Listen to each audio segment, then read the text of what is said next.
We are live. Hello, everybody. I'm Dr. Crow, and I want to fly high. This is my good friend Hack. He's just trying to live and learn. And we're hoping to open your heart to some comics today. Some of them may be unknown to me. Hello, Hack. How you doing? Can you feel the sunshine? I can feel the sunshine, Dr. Cole, right here from my sunny side of the country. And I am, as always, the generally beautiful and moronic cat. And I am here, and I am thankful to be here with the good doctor. I think your music is drowning you out.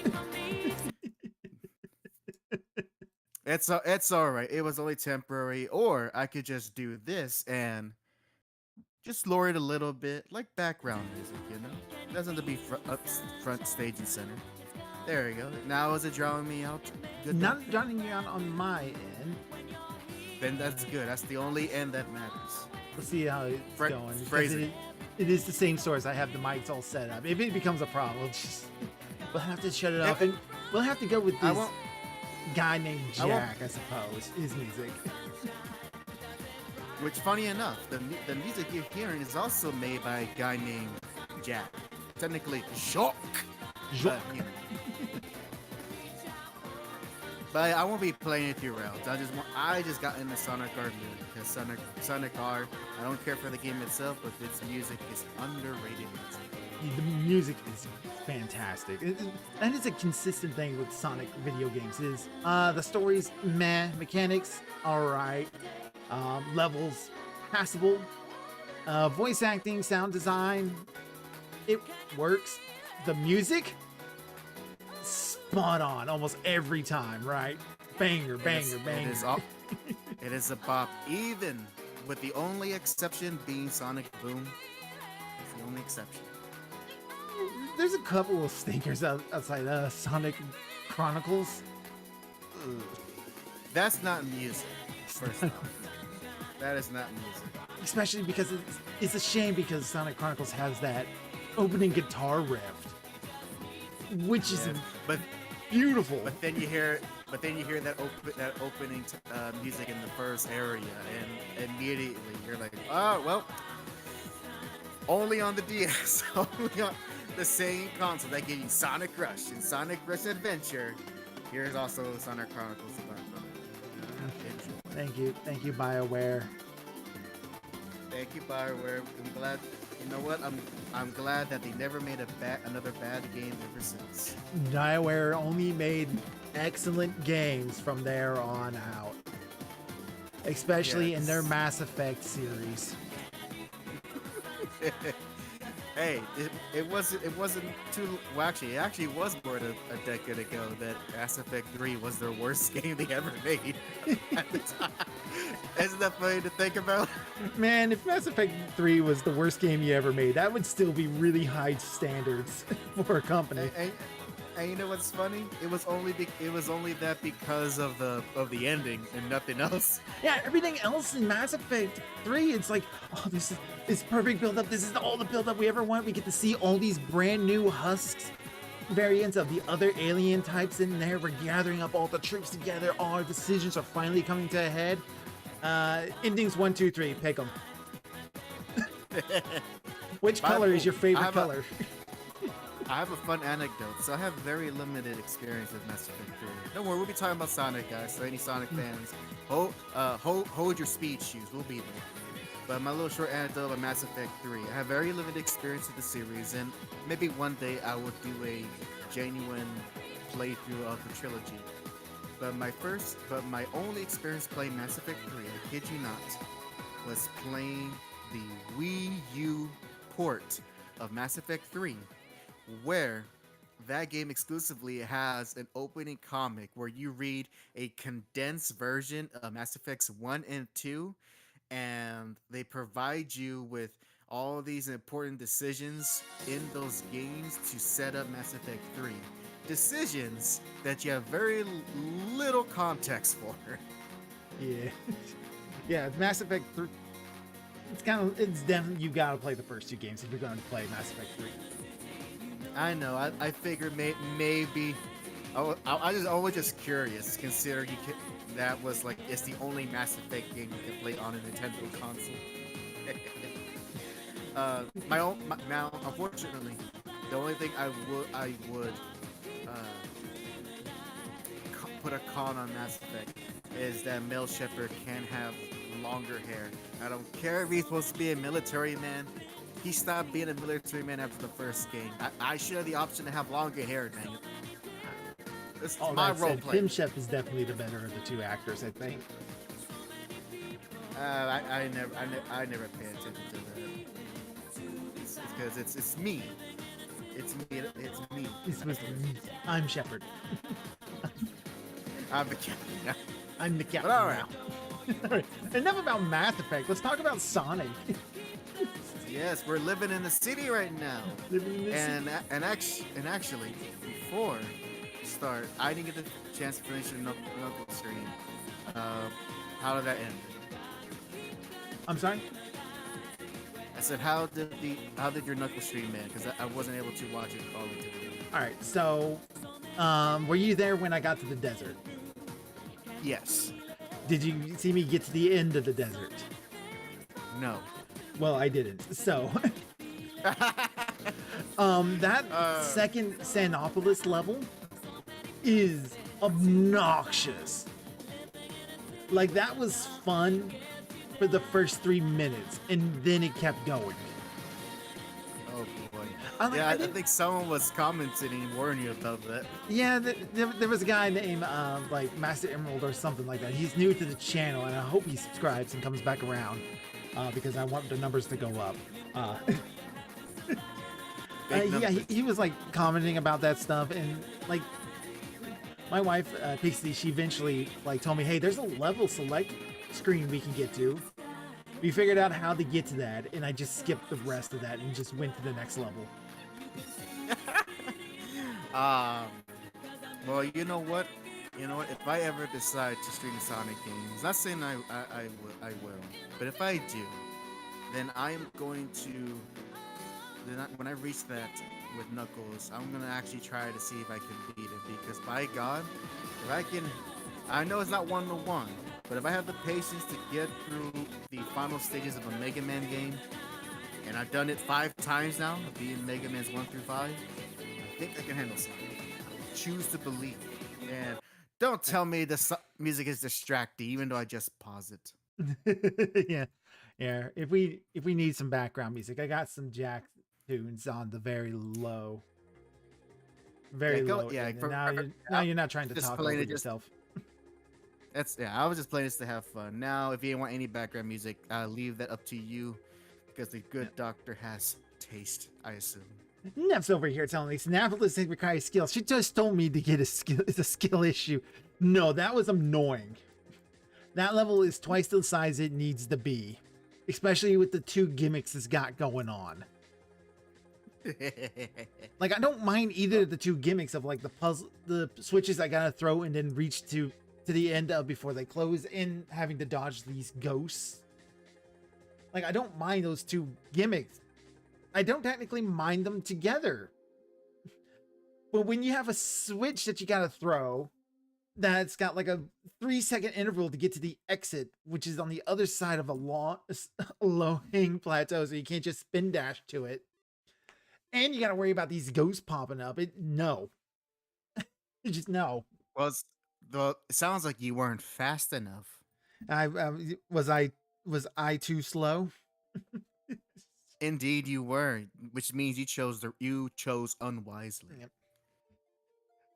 That level was harder than the Mecha Sonic boss fight at the end, which I ended up cheesing to hell. Good. Good. All old games you can cheese their boss fights because they either were made too easily or too difficult. Whatever strat, whatever it is to win. I do not mind using save states in old games.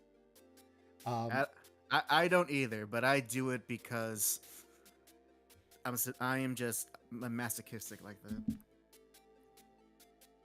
Unless I reach a breaking point, then I say F it, I'm using a save state. Yeah. So, Hack, what is your familiarity with these comics before we actually had started them. So I am glad you asked, because you know what would be the perfect. Okay, what I could play one more song. You know what? Never mind. Now I turned that off. If I had the opportunity, okay, because my first exposure to specifically the Archie Sonic the Hedgehog comics, um, um, maybe unluckily or luckily, depending on your point of view, I was first exposed to them, not by actually seeing these comics in person, but via the image gallery on the Mega Sonic Collection. Mega Collection Yeah. for the GameCube. Same. That's And exactly how I got them too.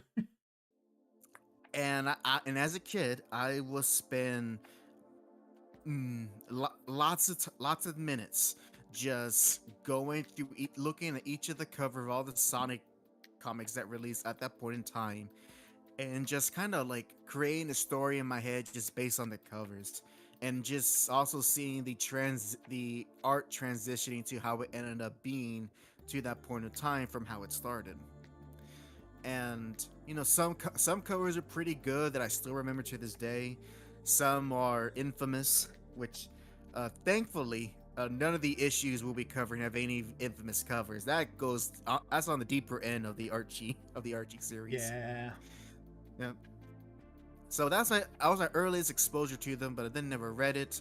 The only time I ever saw a Sonic comic out in the wild was in my elementary school, and I was in the third or fourth grade.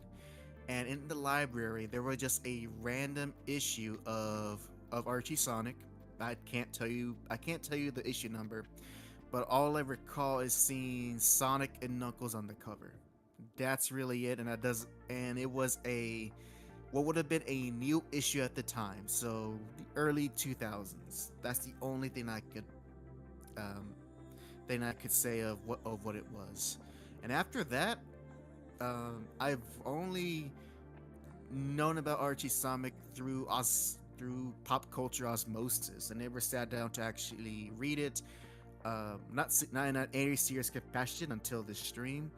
I actually, before Archie lost the license, I was able to officially acquire at least digital copies from Comixology back when they were still worth using, of the first 2 issues of the Archie series.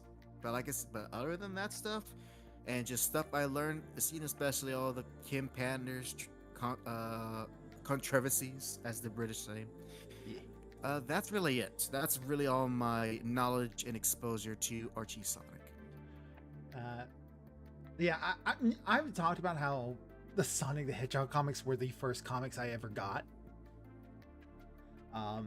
This is back when, so I can actually tell you the issue I got first, which is Sonic the Hedgehog number 177. Well, I'm gonna look that up right now. I'm gonna see what Baby Crow saw that made him wanna be a fan. Yeah, well, I was already a fan of the Sonic games then. Yeah, the storyline that comes up with that, isn't it? I'm just looking at the cover art of issue 177, Right, and so 177 no, is looks pretty rad. Yeah, it's the end of a story arc of, apparently this is apparently, looking back in it, this is when they're starting to undo a whole lot of the Ken Penders stuff he did. Because Ken Penders has left Archie at this point, I believe. And Ian Flynn is in as the writer. And he's going through and removing Ken Penders' influence on the comic. I see. So, looking at the first. I'm just looking at the first page just out of curiosity, and I'm already seeing Fang. I'm seeing Beat. I always forget the polar bear's name from Sonic the Fighters. Bark. So and there's Charmy. And I'm just looking at him going, Sonic the Fighters. yeah. What's funny? That's actually, that game, from what I understand, is actually not that bad of a fighting game. It's just pretty esoteric how you actually learn how to play it.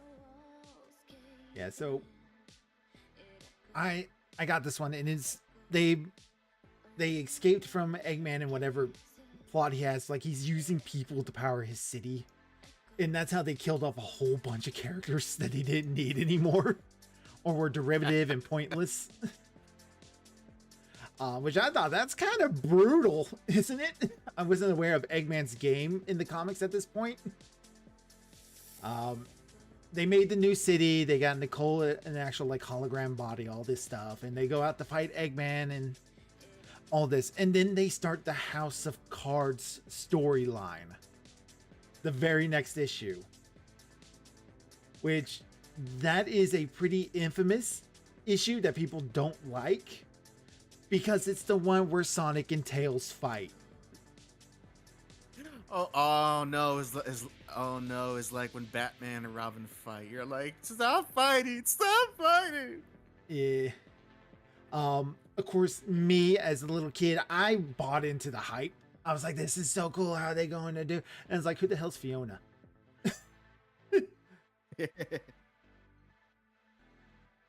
Johnny's telling me I have to check my messages. I think he must have sent me art. I'm sorry, Johnny. I've been busy. It's been a busy day. I see why. I'll handle that later after stream. Okay, Johnny, I'll be with you later. Please don't break my legs. My little crow legs. Give it. No. Do it so he can get some new robot legs. I slowly start becoming a robot. All right. Yeah.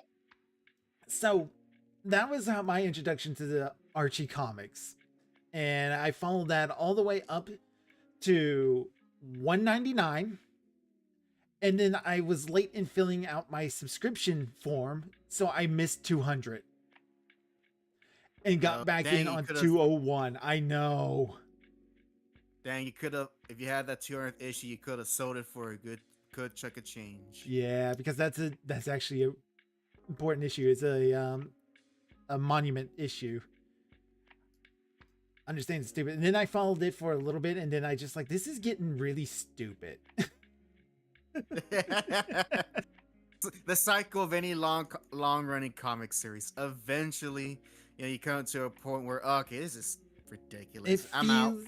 Like, I don't know these characters. I don't know these plot lines because I'm new into it. But as I'm going forward and then going back to like see what other stuff it is, it's like they're just kind of like recycling old things, and it feels like there's like drastically different writers. I'm a kid. I didn't read the credits. So, yeah, I should ask. It's tangentially related because while you were reading this stuff, and of course I play the games, you play the games. Yeah. But the only plot-driven Sonic media I was following, albeit not too closely, was Sonic X, which I would always try to wake up on Saturday mornings, which is hard as a kid, very hard, especially if you have a GameCube on a Friday night, and your favorite game is Super Smash Bros. Melee.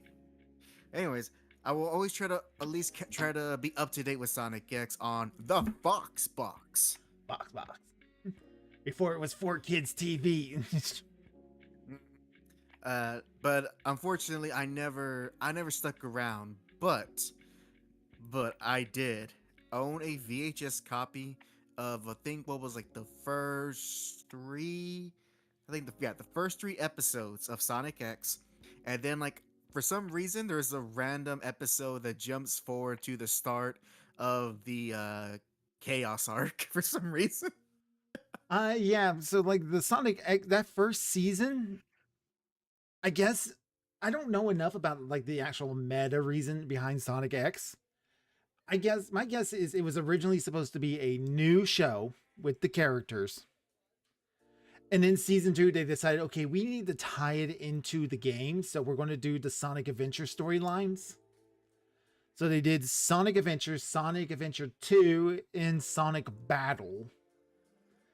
Of all things, because I think Sonic Battle was coming out at the time. I know, I don't think Heroes was out yet, at least not in Japan when the show was being made. I remember playing Sonic Battle. I think it was alright as a kid. Emerald's pretty cool though. Yeah, and then season 3, it's like, okay, time for a brand new storyline. We're going to ditch everything else. But yeah, that seems to be a problem with a lot of Sonic media. It's like, okay, we're going to do a new thing. Okay, corporate's telling us we have to tie it in with the game. So most recent games, go, go, go, go. Oh, corporate's no longer paying attention. Back to an original storyline. I mean, admittedly, I think as a kid, I would like to see adaptations of the games rather than what's Chris Thorndike doing this season. Yeah, I, I I would like always, that even now. as a kid, even as a kid, I was like, I always felt like he was in the way. Same. And you know what's funny? Now that you can easily watch the show, that show is easily available now, and I think to myself, should I? Like, it's so convenient. Like, it's so weird. Like, as a kid, if you were told me that in the future I can conveniently watch Sonic X for free, legally, and like watch all the episodes, of course, I would be amazed. But now I'm like, not looking at the animation again. I don't think so. It's not to say, it's not the worst animation, but looking at it, I was like, oof, man, they have what is technically called a budget. They Technically had speaking, a budget. It's weird. You don't really see it on like a lot of the things. Like you notice it the most with the characters. Like their heads are like massive for some reason. But everybody at least looks consistent, except for Sonic. well, that's because it has been proven that, quite ironically, his most simple design is the hardest thing to be consistent on any type of art form. His design is meant for a 2D side scroller. It really is. So trying to get a front shot of him is not easy. Not only that, his head, has been proven, is meant to always encapsulate the golden ratio. And I don't know about you, but how many artists can perfectly capture the golden ratio at any angle? It's so strange because sometimes you would have them go straight back. It'll look like he has a mohawk, or they'd be sticking off to the side, and it looks so strange. That, you know what I think about? It is kind of funny, like especially in Sonic X, and I know some other Sonic Media does it, where if he's looking straight forward at the camera, his hair should naturally be just flowing back behind him, but then they make it kind of wave to the side a bit for some reason. I don't know. I actually don't mind Sonic having a mohawk. I mean, like, it is spines and quills, and he's supposed to be sharp. It works for his character type. He's supposed to be the punkish rebel too. So, well, real quick. Hey, Chris, I see you in the chat. No, don't tell me Sonic X does not hold up. I mean, Chris. I knew it in my heart. But, thank you for subscribing, Chris. I appreciate that. It sucks to hear. It sucks to hear that. It sucks to hear that. Oh well, at least there's always the turtles. The turtles. The Twiddles. The best version of the turtles. Indeed. Anyways, we're trying to get distracted. Yeah, all right. We're getting distracted because we're going to be talking about these early Sonic the Hedgehog comics. And all right, I think on the count of 3, we should just say what we think of them overall. Just like our one word. Okay. So one word. Yeah, kind of like just like what we think if they're good or bad or whatever. All right, give me 10 seconds to think of a word. Count it out right now. 10 seconds. 10, 9, 8, 7, 6, 5, 4, 3, 2, 1. They suck. Aha! I got you to admit it. These comics are not good. Now, my one word is, actually, it's technically 2, and it is for kids. Yeah, this is definitely for kids. So the vast majority of I think all of these comics, they're like 3 or 4 little mini stories, like 5 8 page stories. Um, they're gag comics. They're Oh one of, yeah. they're smoking. They're like when I'm writing Smoke and Mirrors as. That's the thing. Yeah, that thought came to my mind too as I was reading these.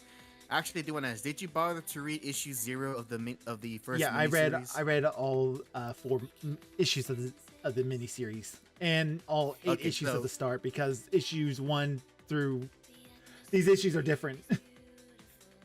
all right, so because I did the same thing too. You know, I make sure to be thorough, and the thing that I definitely caught on was like, oh yeah, the, these are not meant to be some plot-driven storyline. These are just meant to be fun comics you give your kids. Yeah, That's it. which is the demographic. It is for children. The problem is that they should still be written good. Nah, they're Sega kids, all right. They don't need a lot to be, to be entertained. Yeah, I wonder which side of the console war you were on. Look, I'm just saying, all a '90s kid needed was just Sonic 3, Madden 94, and a box of Cheez-Its, and he's happy. All right, so we got to talk about the 3 big inconsistencies these comics have. I could think of one. I could already think of one. All right, what's your first one you want to talk about? The most inconsistent. This is more of a technical issue. The most inconsistent thing that the colorist, and it's the keys messing up is they keep of either coloring Sonic Arms blue or tan. And and it's not something that early, okay, it's a minor mistake. No, in all these 12 issues, some issues get it don't make that mistake, but that is a consistent problem with these 12 issues. And I'm thinking to myself, how? There was especially one egregious one, like in issue 6 or 7, Yeah. where almost the entire page is Sonic with blue arms. Yeah, it's like that. I was thinking for something, like, he had tan arms in the last page. It wouldn't bother me so much if it was like consistent between the colorists, but if there's a different colorist, he'll do it. They'll do it in the same comic. Like, it would be a colorist who had a tan in one and then colored in the next one. And actually, because in my notes, I made to make sure to pay attention to and write down all the people who work on it. And aside from a handful of them, a majority of these 12 comics are colored by the same person. Yeah. So I'm like, yeah, I'm sorry to call him out, but Barry Grossman, what were you doing back in 1993? Well, we also got to talk about another coloring issue. The biggest one that everybody always talks about is Sally in her inconsistent fur and hair color. Oh yeah, they could not agree on which shade of red her fur should be.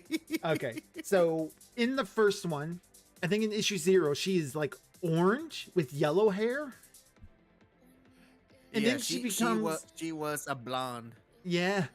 And then throughout the majority of the comics, so I think this was what she was supposed to be for a while. She is pink with black hair. Now, these comics are also not standalone. They're supposed to tie into both the Sad AM and the Adventures of Sonic the Hedgehog cartoons at the time. Sally in the Sonic the Adventure in Sad AM, in the intro, she is the classic brown with red hair. The color scheme she sticks with. But in the actual cartoon, at least for that first episode, she is pink, but with brown hair. Yeah, which was her standard color for actually not even like the ongoing series. Like after the issue 0 of the mini, she has the brunette hair with the pink fur.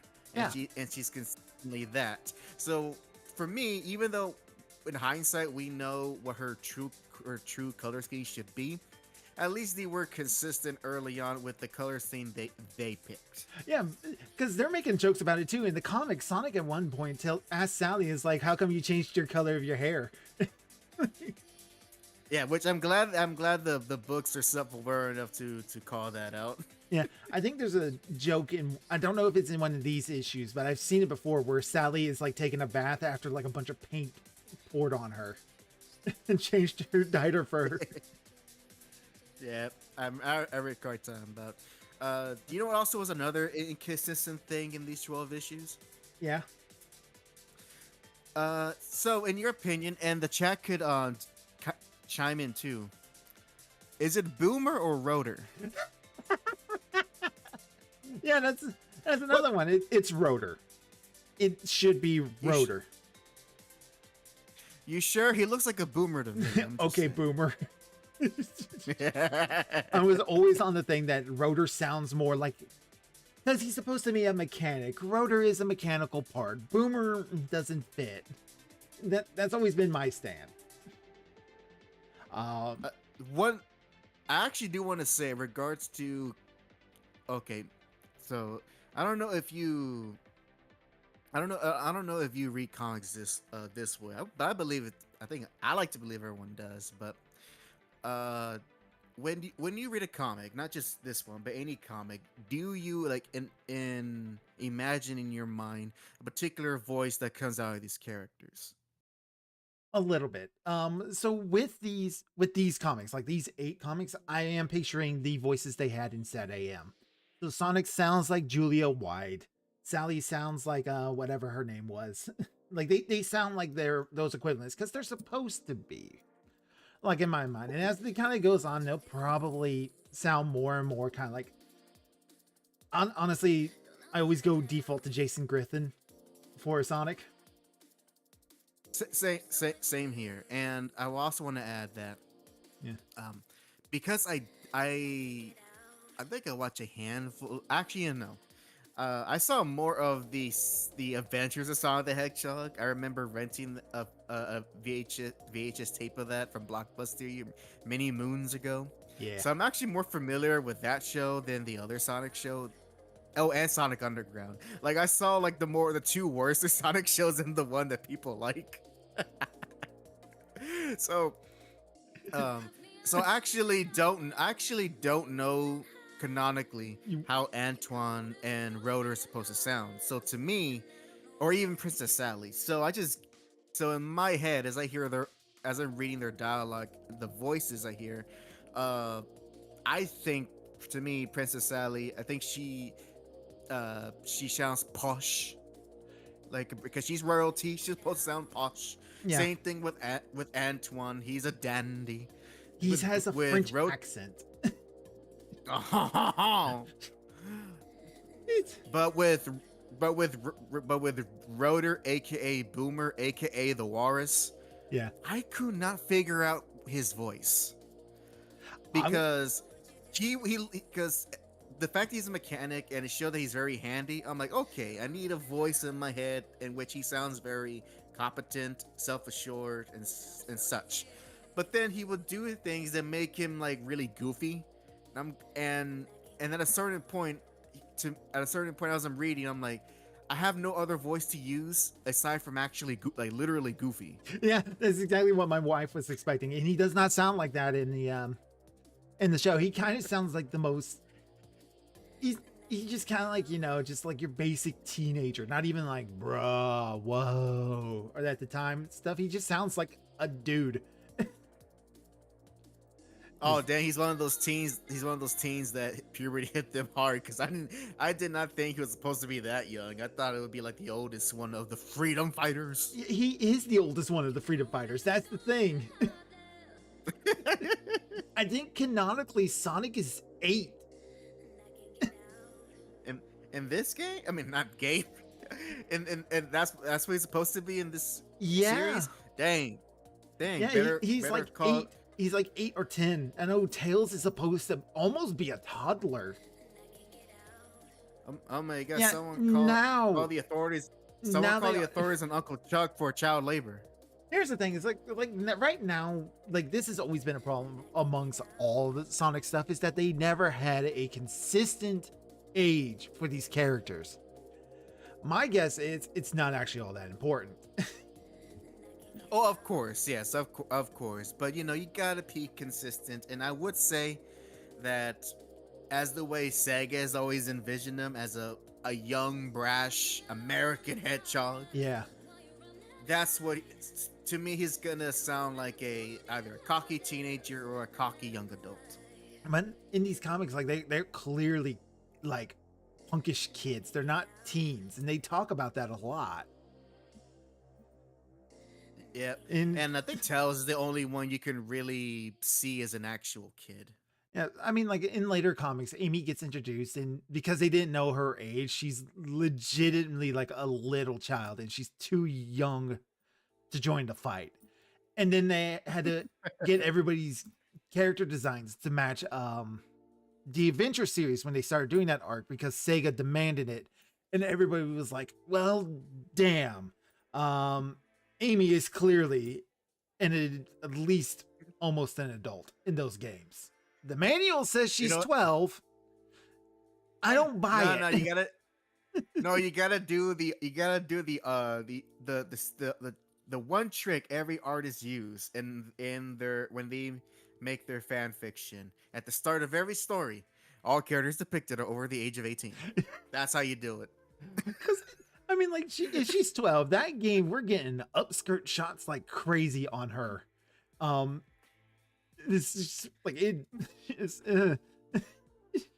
That's being generous. I call it as more. I would view it more as, as like Amy, like Amy, get out of the way. We don't want to see that. Get out of here. Get out of here. I think that's just a Japaneseism where this game is targeted to kids this age and not meant for adults.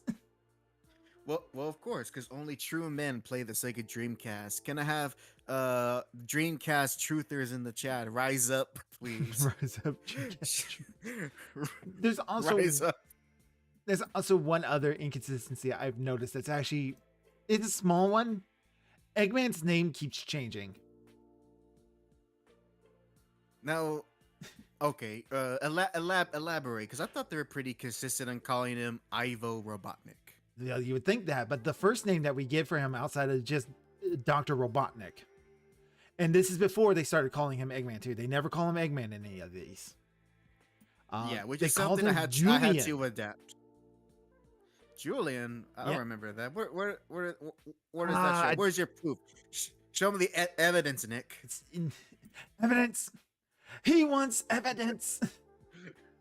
I'm going to have to go Evidence finding means it because I everything. did not write down where they said this. However, in the last mini issue, Sonic has a weird had a weird like dream. Oh, that's right. They called him Robbie in that. Okay. So issue 3 of the miniseries, and by the way, folks, hope you keep up. We're going to be kind of jumping from point to point. There's no consistency because there's lots to talk about. And right now, what we're talking about is in the first miniseries on issue 3, there is a flashback story that I am going to unless the future Archie issues say otherwise, I'm just going to headcanon that as just silly made up stories of Sonic and Robotnik growing up together on Uncle Chuck's land. I got good news for you. That is a silly made up story. This is not the Okay, good. So, like I Good. said, these comics are supposed to be walking side by side with the cartoon shows. The problem is everybody in charge of the cartoon, the two people in charge of the cartoons and the producer of the comic. I think it's I don't know who is actually like supposed to be like the continuity guy in charge. They all hate each other. And they all wanted to do their own thing. Well, let's see. I can if not really there's no producer, but if someone who's in charge of keeping these books aligned, that's the editor's job. And I could tell you this. So for the miniseries, The first miniseries, all 4 issues were edited by a gentleman named Daryl Edelman, Hmm. and he continued to edit up until issue 3 of the ongoing series, in which he was then replaced by a gentleman named Victor Gorlick. And he edited the rest of the series along with another person called Paul Castiglia. So they had two. Hold on, I'm just thinking, why is there 2 editors on like these very simple comics? It's Just like Archie. there's Archie is a like mess of a company, bro. why is why is there 2 editors on a Gad comic? And like here's how it's for majority of these comics, folks. Here's how they're formatted. You Yeah. have the first story, which is, as Dr. Crow mentioned, is about like between 5 to 8 pages long, and they're separated into parts, which is actually kind of a very old way of formatting comics. Yeah, Because because the in only between the parts, other they in the actual book they would have the ads in between the parts. makes sense, and so you have the first story was separated into 2 parts, and then you will either have miscellaneous pages of either a a a one page story that's usually like some sort of gag or punchline, occasionally a pinup page, Yep. and then a second story. Can I just point out this real quick, and I'll see if I can get it zoomed in a little bit closer. The art in this book is not great either. Like, I mean, I want to draw attention to Antoine's face in these bottom 2 panels here. He looks high as hell. Actually, I'm gonna push back a bit. I actually think, aside from the coloring uh, mistakes that can come that comes up every often with Sonic, I dig actually do dig the art and what it's trying to be. Yeah, I think it's an art style that fits the gag style comedy that they're going for. I mean, like, they'll be good art pieces. Uh, there was one artist that I really liked in one of the miniseries called Scott Shaw. And his particular versions of the characters, I think they looked the best. Um, Uh, there's some fluctuation between how things look, and they were not consistent on whether or not they wanted Sonic to be rolled up in a ball or just be a ball when he spin dashed. yeah, and actually, dang, you know what? It's kind of I'm seeing a difference now because for the miniseries in this first 8 issues, folks, we have 2 primary pencilers working on this. The miniseries was penciled by the Scott Shaw that Dr. Crow mentioned, but the ongoing was actually all 8 issues are penciled by Dave Manick, and his style is certainly I actually do like it, but I can definitely see the difference between them, especially since they're working with different inkers and colorists. And if there's one thing I actually don't like with how Dave Manick drew Sonic's, at least early on, was the I heavily dislike the snout they gave Sonic. Yeah. Like, they made his It's like weird. nose really long. Yeah, it's a snout. Sonic Snout. should not have a snout. Yeah. All right. It's just and I get it because he's an anthropomorphic animal character, but it's just and I try to look at him I'm looking at it right now, his snout, and I'm thinking it just doesn't work because Sonic is supposed to be cool and the snout makes him less cool. And then we get our So what? pinups. It's just It's the word of the day, folks. Snout. um they also, of course, because it's a gag comic, they do the running gag of somebody, like, Sonic's the first time Sonic's name gets mentioned, it's usually Sonic the Hedgehog in, and then like the title. It would be part of the dialogue of the characters. Actually, I think that's pretty creative. In being honest, I think if I had the type of, if I had the type of, what's the word looking for, um uh, amenities and budget of an Archie comic, I would totally start an Alex and Millie comic that way. Just just add the characters, proclaim their both of their characters' names at the start of every story. I actually do like that as a running gag. I'm not gonna lie. Eh, There's also a running gag of like whenever Eggman gets mad, he shoves a robot into the a scrappinator or something like that. Yeah. And it's Like, oftentimes Eggman who causes his own problems, but he blames his robots and then puts them in there. And these robots are very sentient. They are very much people. yeah, I mean, I won't lie. I won't lie. Even though I can see Dr. Crow not enjoying these comics as like actual stories, but once I kind of like change my expectations and realize what they're trying to do, Yeah. I had a good time reading them. But I would say, um, I will say, if trying to read this, like you were trying to binge read this, it will get old fast. Here's another inconsistency I'm finding is that they sometimes forget that this version of Robotnik is supposed to have a robotic arm. Sometimes it's just like a normal arm, but with metal like gloves on. Oh, yeah. Well, Eh, that's it's one of those, like it's one of those inconsistencies where I'm like, it's a it minor doesn't inconsistency. It's like I'm getting into Yeah. nitpicks, and I do like how a number of the plots usually are centered around a robot that's actually in the games. At least early on, yes, I do like, I actually do like that, and they do characterize at least the badniks from Sonic 1 and 2, because Mhm. those are the games that were out at the time.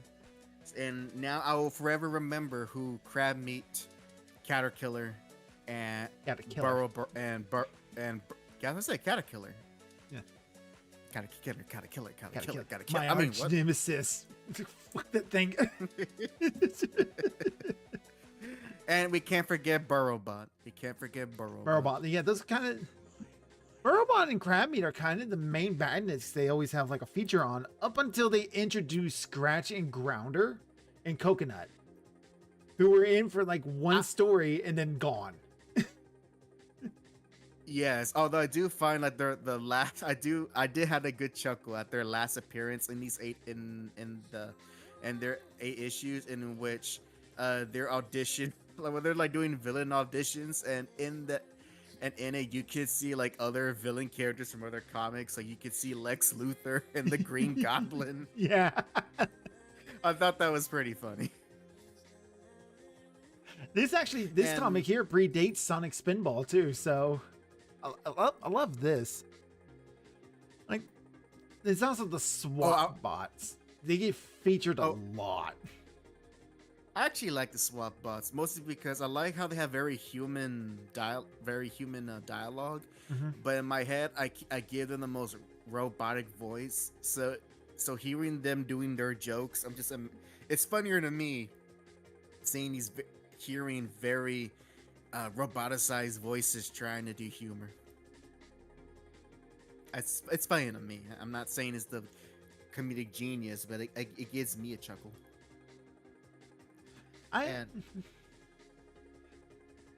Yeah, I wish you had a bit more it's Scratch and weird Grounder, because though, I'm not I'm gonna also lie. watching Sad AM with this, and I'm watching both Adventures of Sonic the Hedgehog and Sad AM, and depending on what role in the story Eggman is playing in this, Robotnik, he's either Sad AM's voice or he's more often than not Adventures Sonic the Hedgehog's voice. It definitely feels. That's the thing about the writing in this. It is an Archie comic. Like, this is the sort of gags and stuff I expect to be reading in Archie. Yeah, don't forget, this is the same company that has the longest ever love triangle in history. Yeah. Um. Where's my Veronica stands in the chat? If you're with Betty, you can get out of here. I'm kidding. No, stay. All right. Well, that brings the stream to an end. Then it's just we're at an impasse. we're at an impasse here. There's only one logical thing that we can do. We must go to war. and then you have the neutral country of the Jugheads. The Jugheads. He just one burger, man. But yeah, Michael Gallagher, the writer for all of these. I think Yes. there's only a different writer once or twice. His most noted work is from the Archie stuff. So that explains a lot. Yep, and the only other writer who has a few credits is Angelo I'm gonna hopefully pronounce this correctly. Desissaire. That's it. Eric, but it's mostly Michael Gallagher. And hey, look, Hey, no, he, we don't need I to- think he does. What was that? I'm sorry. Something telling me the disabled ad block came up. Oh, okay.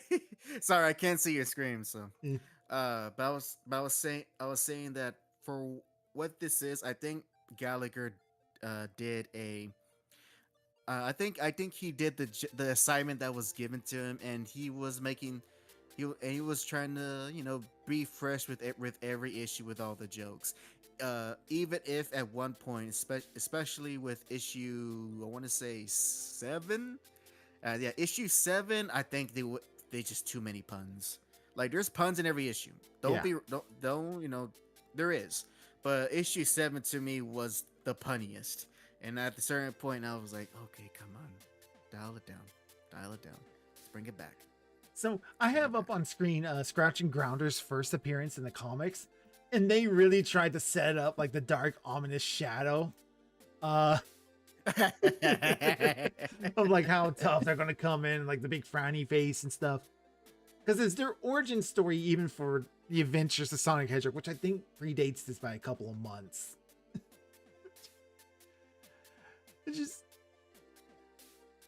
It's definitely I'm actually gonna be honest. I'm looking at the art on this one right now. I forgot that this one's actually probably the best drawn. Because what issue? We're on issue 2. Okay. Oh, it's much earlier that they appeared. Yeah, a little later. There is a gag in issue 2 because I'm looking at it right now. Page. Oh yes. There were like Sonic tells Sonic tells Tails to go back to Knothole and warn everybody that there's robots tracking Sonic. And Tails goes, but why? And then you get a choose Sonic's response panel. I do like clever gags like that. I'm not gonna lie. Allows the artist more room to. to draw is my favorite one of those. Although in this same issue, we also have the most really out of nowhere. What was it? Second story in which we meet Cow and Owl. Oh yeah, Cal and Owl, who are here and then in one other story, and then they don't show up ever again, I don't think. No, they show up one more time in like issue 5 or 6. They show up, but like it's very brief. And but reading their first story, I'm to myself, I'm thinking, is this some sort of cross promotion? Was Archie trying to promote another comic featuring these characters? But no, they're original to this. Yeah, to me, it's like it's already a gag comic. We don't need these type of gag characters, especially for all my comic book fans. All one of them in the chat. They sort of act like a Mixius Pitalik or a Batmite to Sonic, but not really. Yeah, I got him up here on the screen right now. Cal, vertical and horizontal Owl. I think it's supposed to be the special stages because like the tunnel Sonic's going through looks like the second game's special stage.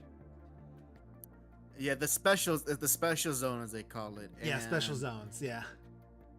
and also as also oh by the way, out of all these 12 issues, only one time did they ever use a setting from the game. Yeah. Oh, yeah. It's only once, and it's.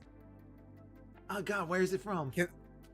It is Casino Night Zone, and it was only in issue.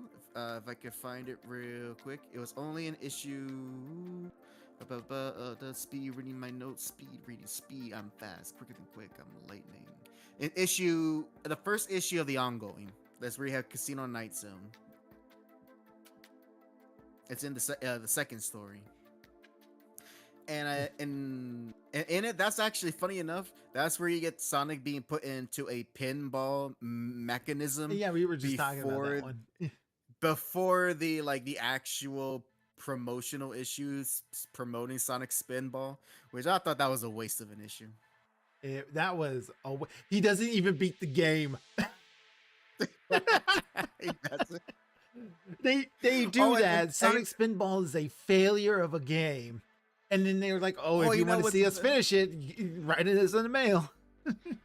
And you know what's even better? They were hyping up in that issue, which I believe was issue 6, I believe. Yeah. That Robotnik has a new volcano lair. Also not issue 6, I'm sorry, issue 5? Either 5 or 4. They're hyping up that he's got this new volcano lair that's only there for that issue. And then for the rest of it, Robotnik's back in his Robotropolis, in his factory, in his office. Which I actually think it's funny.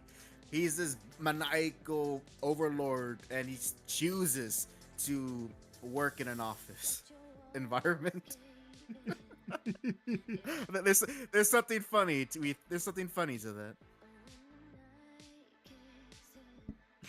that. There's a little. They have a bit of where you write in mail, and they're doing a bit of like how Tails got his second tail. Well, obviously we know the answer.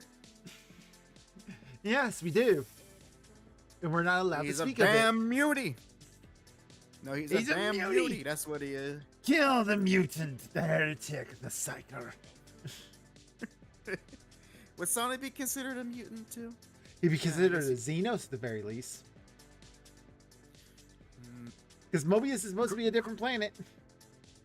That is true, but he has an ability that not other Mobians have. That's also He's true. naturally fast. He fast. He go fast. Chris, opine in the chat. Do you believe Sonic and Tails carry the X gene? Let us Where know. is my Can Sonic Beat the 40K Universe video at? It needs to be an hour and 40 minutes long. And the person doing it needs to sound like the most pompous asshole possible. Can Sonic survive the 40K Warhammer universe? The answer may surprise you. And as everybody knows, Sonic is and the answer is always surprisingly yes. Surprisingly, yes. You see in issue 127, Sonic does this Super Sonic for the first time where he's able to fly through ships. Oh, do you want to talk about the issue where Super Sonic first appears? Do you want to talk about that? Yes, we got to talk about that. So that's in one of the mini-series. Was it the mini? I thought it was in the ongoing.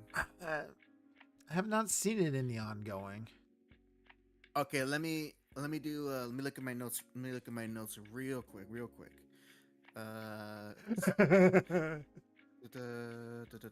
Okay, it was okay. Yeah, no, it was in the ongoing. We first see Super Sonic in issue 4, and by God, that was the most wasteful use of a hidden power of Sonic that the comic just introduces and actually never actually utilizes. Yeah, because in this issue, I'm sorry, girl. I got it pulled up on screen, so you can. I'm sorry. Okay. I want to rant about this issue. So apologies if I take up Go ahead, go ahead. the I got it talking up on here. screen, in fact, so we can go page by page if you want. Okay, so the situation here for issue 4, at least the first story, is that Eggman roboticizes a salamander, and it turns into this giant Godzilla. reptile mecha. That's called Universal. Universal Salamander. I gotta say it correctly. Universalamander. Universalamander. There you go. And What a the terrible thing name. I know. I know. Frick, the editor should have done this job and go pick a different name. I can't even pronounce it. Anyways, so this thing is unleashed. It's causing havoc all over Mobius, and It's a sounds joke like, on oh, Universal. It's Universal Studios. It's a joke on Universal Studios. Oh my god. Because it's Jurassic Park Tyrannosaurus Rex. I mean, they literally mentioned Jurassic Park, a I mean, there's a Universal Jurassic property. Park So in yeah, this. isn't it crazy how many pop culture references exist in Mobius? What are the odds? Yeah, I know. Oh, Anyways, I'm sorry. I gotta do this one because it made my wife laugh. In the cartoon Saturday AM, in the first episode, there's a bit where Sonic is playing guitar for Rotor because he's making a song for Sally. Um, Rotor tells him it's too hard rock. You need to play something softer. And Sonic's like, you can't play soft on guitar. You gotta have like Guns N' Roses and stuff on it. oh man. All right, so make it back on track. Go ahead, go nuts. So Mecha Godzilla, this cheap version imitation of it, is causing havoc across Mobius, especially near the Great Forest, where Sonic and the Freedom Fighters are located. Sonic, being the selfless hero, goes out to fight it and proceeds to get curb stomped by the beast. Not literally, but figuratively.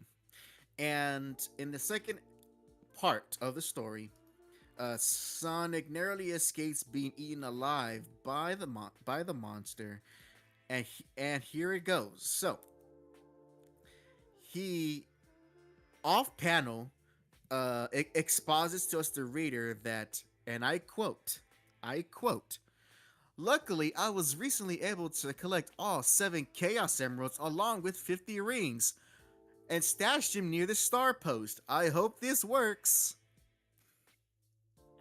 All this off panel, by the way. You don't see him collecting this stuff. He's already have it.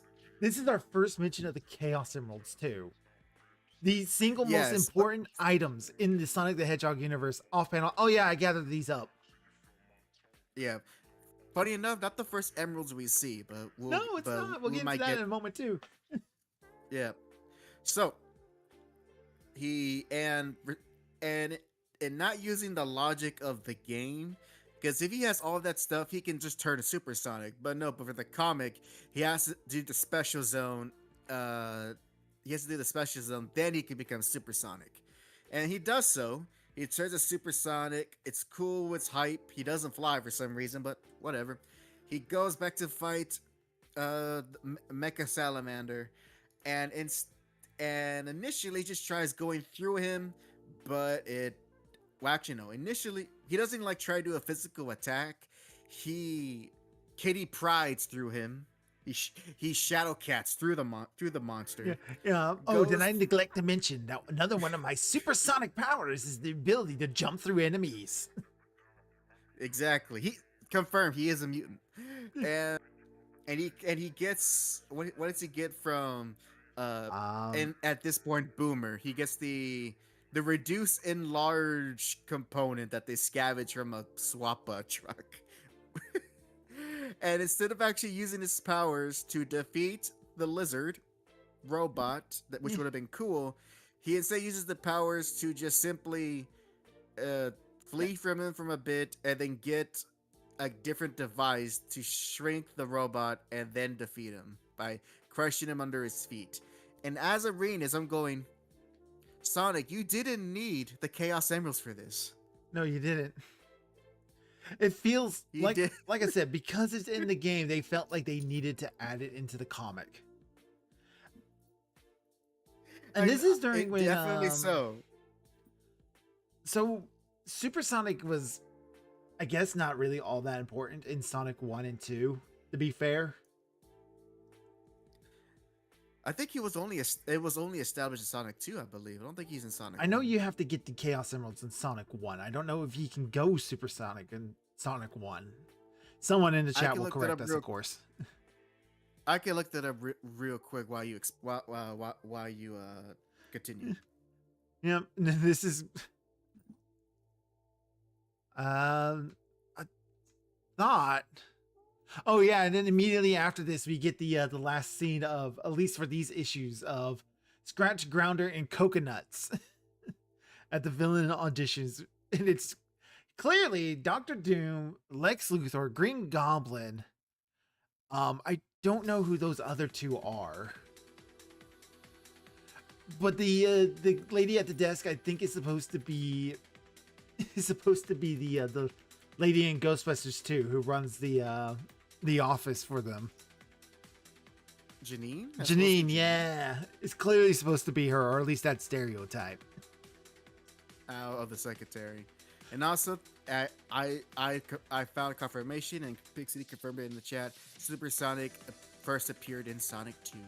Yeah, but you don't need to go him to beat the game, so I guess at that moment, Supersonic's it's not cool, as though. important. It's not. I think I think it was invented as like a cool bonus. Is it reward for going collecting through the Chaos Emeralds outside of just getting the good ending? Exactly. Funny enough, think about it. Supersonic didn't become a crucial plot device until Sonic Adventure. That's true, because he's in Sonic 3 and Knuckles just punches him out of it. Yeah, yes, but then he becomes Hypersonic. Because we get the Super Chaos Emeralds, and we never see those ever fucking again. That is so funny that variant of Supersonic has never come back in the game. This is a deep cut for all you Power Rangers fans. It's the Zeo crystals of Sonic. where it's technically the most powerful objects in its respective universe, but because of marketing and toys, we have to move away from them. Even though logically speaking, the Rangers should just keep the Zeo crystals because it will just keep making them stronger. But I digress. Yeah.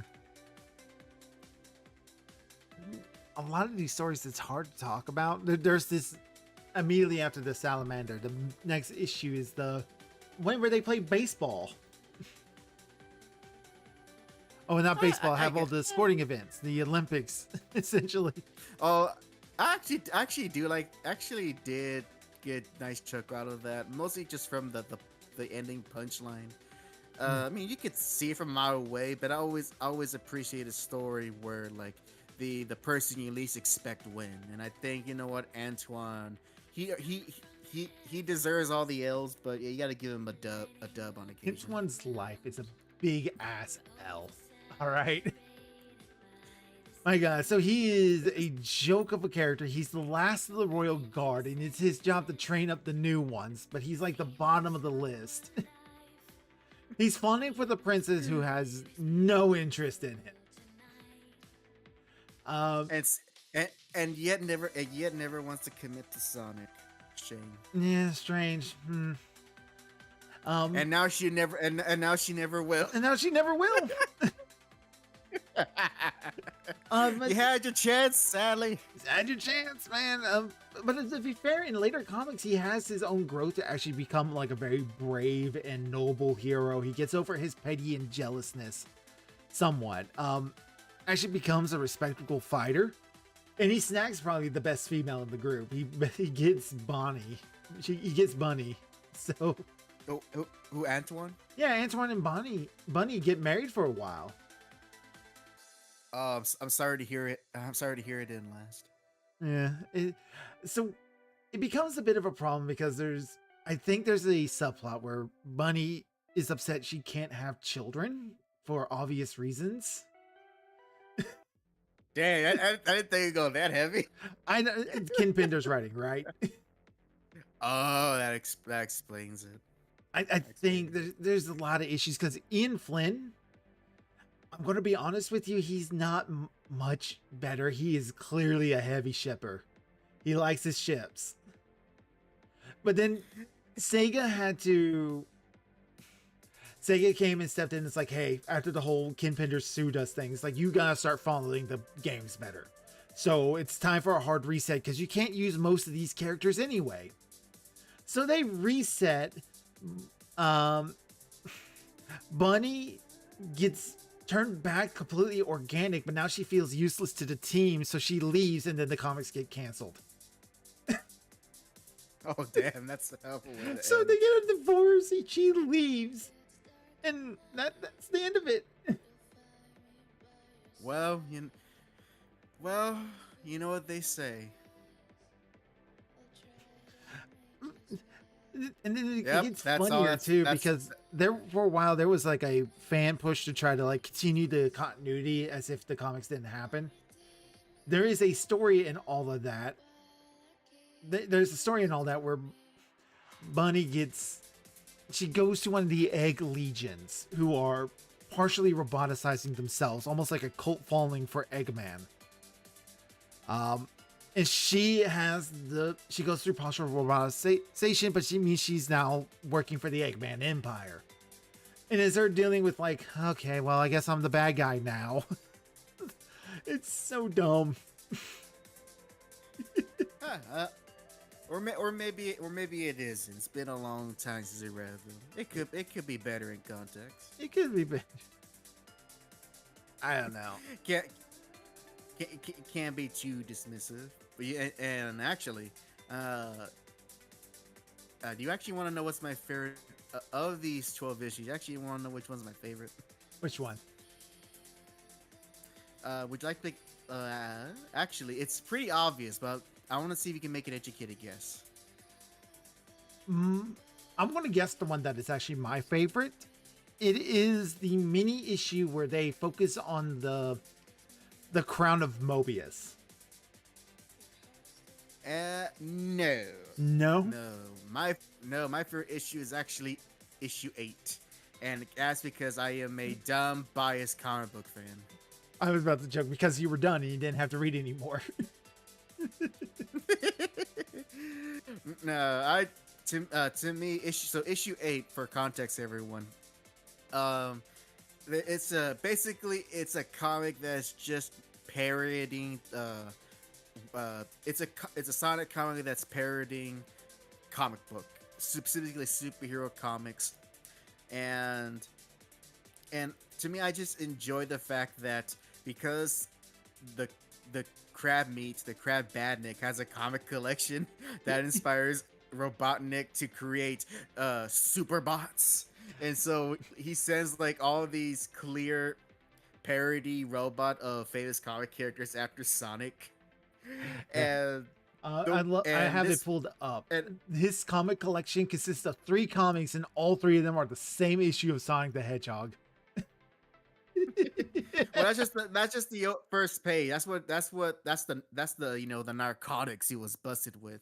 And a few pages later, one is a reader copy, the other 2 are actually going to stay in the bag and board. Oh yes. Yeah, oh, Crab Meat's a collector. He's one of those comic readers. So. But he has a long box. He has a long box that Eggman just pours through, and I love the first off, you have a clever. Clever for this comic. Oh, the first. Of the parody gags. The first one being the Urkel bot, or I'm sorry, Wolver Urkel. It was supposed to be Wolverine, but it turned into Urkel instead. So of course he picks the best superhero first. He's Batman. Yes, and I would say Sonic's speed, I think, is actually put to good use in these gag comics because even though they clarify his levels of speed, which don't really mean anything, that means that for these issues, Sonic is basically just a loudmouth road runner, and Robotnik's is the coyote. Here's the robotic Urkel. But the one I love next is the It's the next spawn one mower. with spawn mower. I love it. I love the fact. This is a good one. I did like this one a lot. Yes, which makes it even funnier when eventually Sonic meets the real Spawn. Oh yeah, because there is a crossover at some point. Yeah. There's also the great one where funny. he's fighting. He's fighting Spawn Mower, and he just yanks the power wire and then pushes him off a cliff. And there's a joke in the background of signs that goes slow lane, fast lane, McFarlane. Yes, I got a good laugh out of that, and also on that page, the very first panel, I also got a chuckle of what Sonic says. He says, "I gotta stop the Spawn Mower." Luckily, he stops every few panels to strike a pinup. And that got me. I got me because I know how Spawn. I know those Spawn comics. And then the last one where this character is really over the edge. Yeah. That double entendre. Yeah. And then the next page. I just have to gush about this. I love that the next page, after making fun of DC and Image, they continue to make fun of other comic properties. The first one I'm not too familiar with Magbot, but I do know that he is a Valiant character. Yeah. Especially since Sonic says a Valiant tribe, no go. Yeah. And then you got Captain Marvel and Mighty Mouse. I'd like Captain to actually Marvel. like the Mighty Mouse gag too. I like the Mighty Mouse gag. My final one, Mighty Bot. Here I come to spoil the day. I just love that Eggman's given up at this point. Fine, Mighty Mouse. Maybe he might do it. Yep. Oh, and the way they make sure that Sonic doesn't easily beat Eggman, he literally slips on oil, and just Robotnik gives the opportunity to escape. Yeah. And they make a joke. Sonic It's like obvious comic book logic. The bad guy always gets away at the end, and there's a big comic quote authority in front of him. So as someone who likes someone who loves superhero comics, I got a kick out of this issue. It's not the best jokes, but it's funny to see Sonic is to parody what was at the time very popular comic tropes. Yep. Oh, this issue's also our first appearance of Snivy. Actually, no, he appeared earlier. They just didn't name Right, him. the Christmas Carol one. Forgot about that. Where Sonic is playing all three ghosts and is showing out just Eggman is just like so happy his life was evil. I lived a long and fulfilling life of being a dick. Oh, by the way, can you pull up that page from them? I think it's issue 3 of the official rules of Robotropolis. Right. I think this was one of my favorite things. I actually saved that to I've saved a picture of that. The comic, it has its moments. It's not too often, but it does have them. I'm trying to see if I can find the page 2. What are the rules? Oh yeah, issue 3 was also a first appearance of Bunny too. So, Which that actually took me a little bit by surprise because I thought she was like a much later on character. no, she is there from the beginning. She's in the first episode of the cartoon, so she's actually late in arriving. Here they are. Robotnik's rules. Clip 'em, post 'em, obey 'em. No laughing, no singing, no plants, no music, no books, no exercise, no friends, no pets, no fun, no healthy food. No complaining about my rules. IR. I don't know. I don't know. I think his term seems reasonable. I like the no exercise one. Especially with the numb music that comes up later when that comes up later on issue 8 in the second story. I Mhm. love how the power of music was enough to make Robotnik flee. There's a couple Hey, of strange. let it not be said, folks, that the power of music can truly stop all evil forces in the universe. Just like what Superman sang in Final Crisis. You know what I'm talking about. You know what I'm talking about, Dr. Crow. You know what I'm talking about. Yeah, huh? just a nod. Just nod for the audience. Yep. There was one issue. I think it was 5. I gotta see if I can find it real quick because there is an issue where they have their obligatory nuclear power bad issue. I don't think it was issue 5 because that was the Olympic story, and the Yeah. second one was the Oh, it's issue. termite It's issue story. 3. It's the first story in issue 3.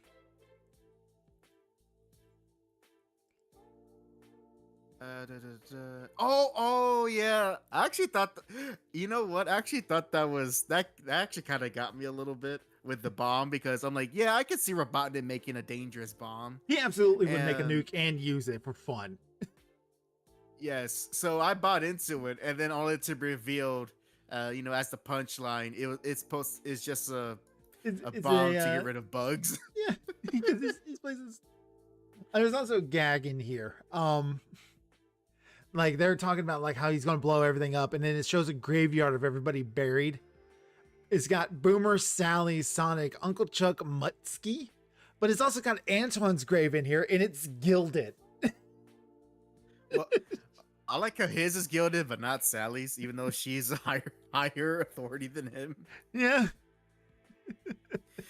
Oh, I do want to mention that for 99% of these issues are just fun gag stories, but yeah, there is one instance in which the comic slightly has some, I guess not some, at least some drama a bit, because um I will, to give these comics credit, they make sure to maintain the status quo, and that that the freedom fighters, they are under an oppressive rule under Robotnik, and every story reflects that, even if it's comedic. But the one that is slightly less comedic is the one, it will have to be the one where Sonic, uh he's when he sneaks in, actually, we kind of think about it, he sneaks into Robotropolis, and from another perspective, he is committing an act of terror. he is. He blows up a building, doesn't he? Uh, he, Yes, he uh, does. Because this is the one where he's in got the there, disguise yep, of the big metal jaw and the red eyes, right? yeah, he's pretending to be a robot, sneaks in, and initially he was going to destroy what was it, the Caterpillar factory first? Crab meat factory. Yeah. Yeah, he was going to destroy the Krabby factory, but he did it because he saw his Uncle Chuck. And he's like, I can't do this. So it's like that was like the only time you get that sense of personal conflict where that of Sonic, of dealing with this, with what he needs to accomplish and what the situation is.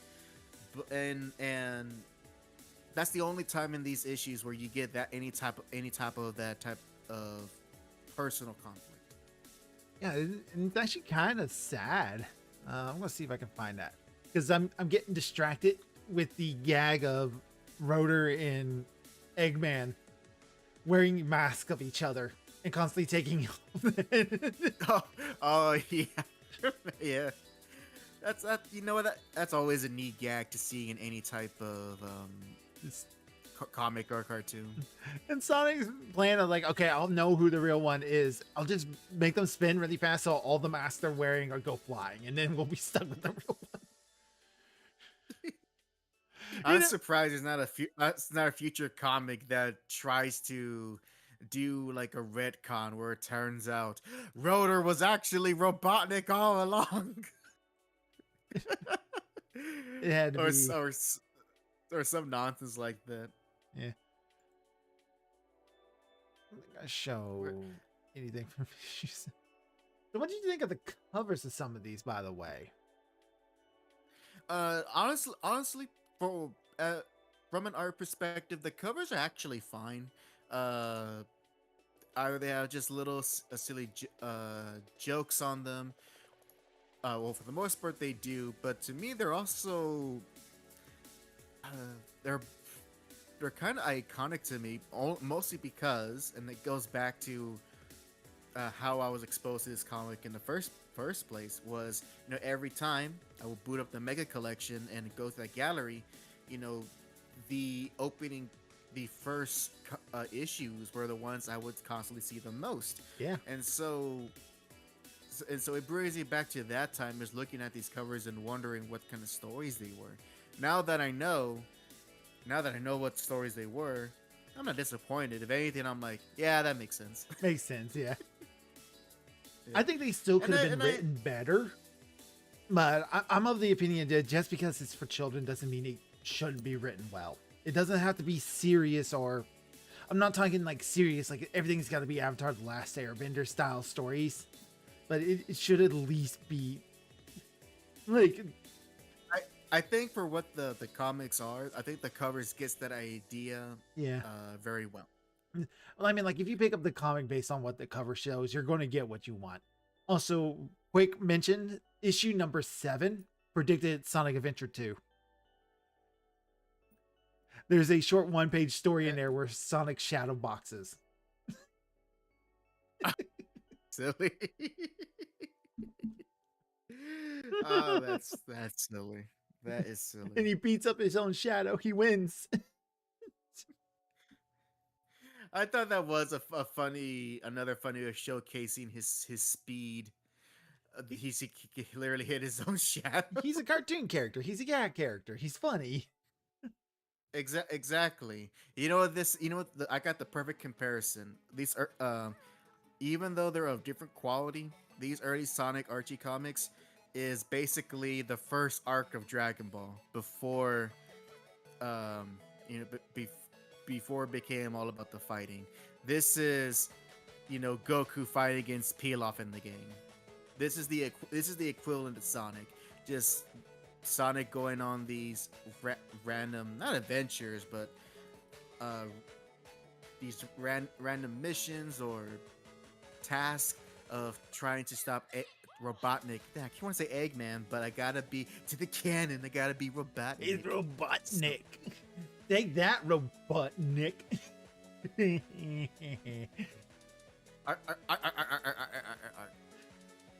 This is okay.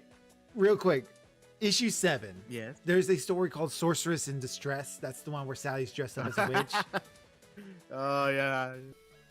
We'll get over to this story, but there is a part where Tails is costume. They have everybody in their costume. Antoine's a devil. Sonic is Poison Ivy. Rotor is a report card, but Tails is going as a skunk. Is this Skunk Face? Yeah. He's just dressing up as another animal. Huh. That does raise a lot of questions, Tails? How can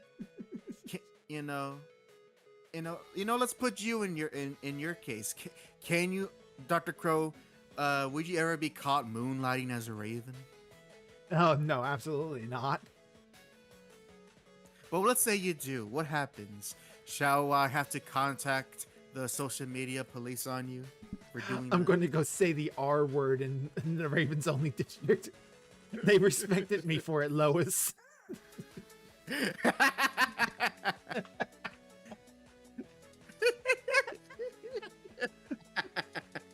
They respected me. Oh, that's funny. That's funny. My boy, wait, no, don't say Raven. My boy better not be doing Skunk Face. You know what? In defense of Tails, you know who else looked like the skunk and never tried to fix it? What? Oh, that cat that Pepe Le Pew kept trying to harass. We need justice for my boy Pepe. All right, he was funny. He was. It's just that not it's not but it's just that he's the type of loony people don't like. Yeah. Hold on. Nev champion. You are already a Corvid. Okay, human. You go dressed up in the skin color of a different human. You find out what happens.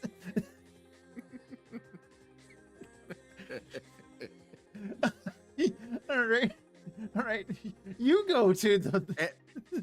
If I can defend her, assuming she is of the pale complexion, she can easily get a tan. She is not. Well, she's of one of them. you can still get a tan and at least get away with something. What's that word? What's that word? She could it starts with an M. Oh, what was it? She could be mocha. There you go. She could be a mocha. There's your challenge, Nath. Go get mocha. Don't knock it before I try it. What the fuck does that mean? Of course, that came from Chris. That means you gotta open your eyes, man. If Tails can be a skunk, just imagine the possibilities. You can be I gotta a raven. open my eyes to racism. Got it. No, you gotta open your inner eye. Your inner eye. You can be a raven. You can be a black pigeon. You can be. Oh, she burns instead. That's a shame. Well, you know. You disappoint me again, Neff. You wouldn't let me sell your soul for a Dungeons and Dragons pinball machine. Now you won't get a tan. What's wrong with you? You disappointed him for the last time. It's just bird face. Mod Caesar. Throw her in the crow dungeon.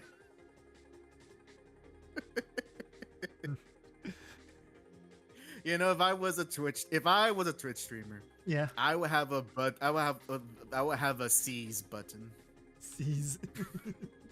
Yes. As I don't know, it's like don't ban my haters. I want you to seize them.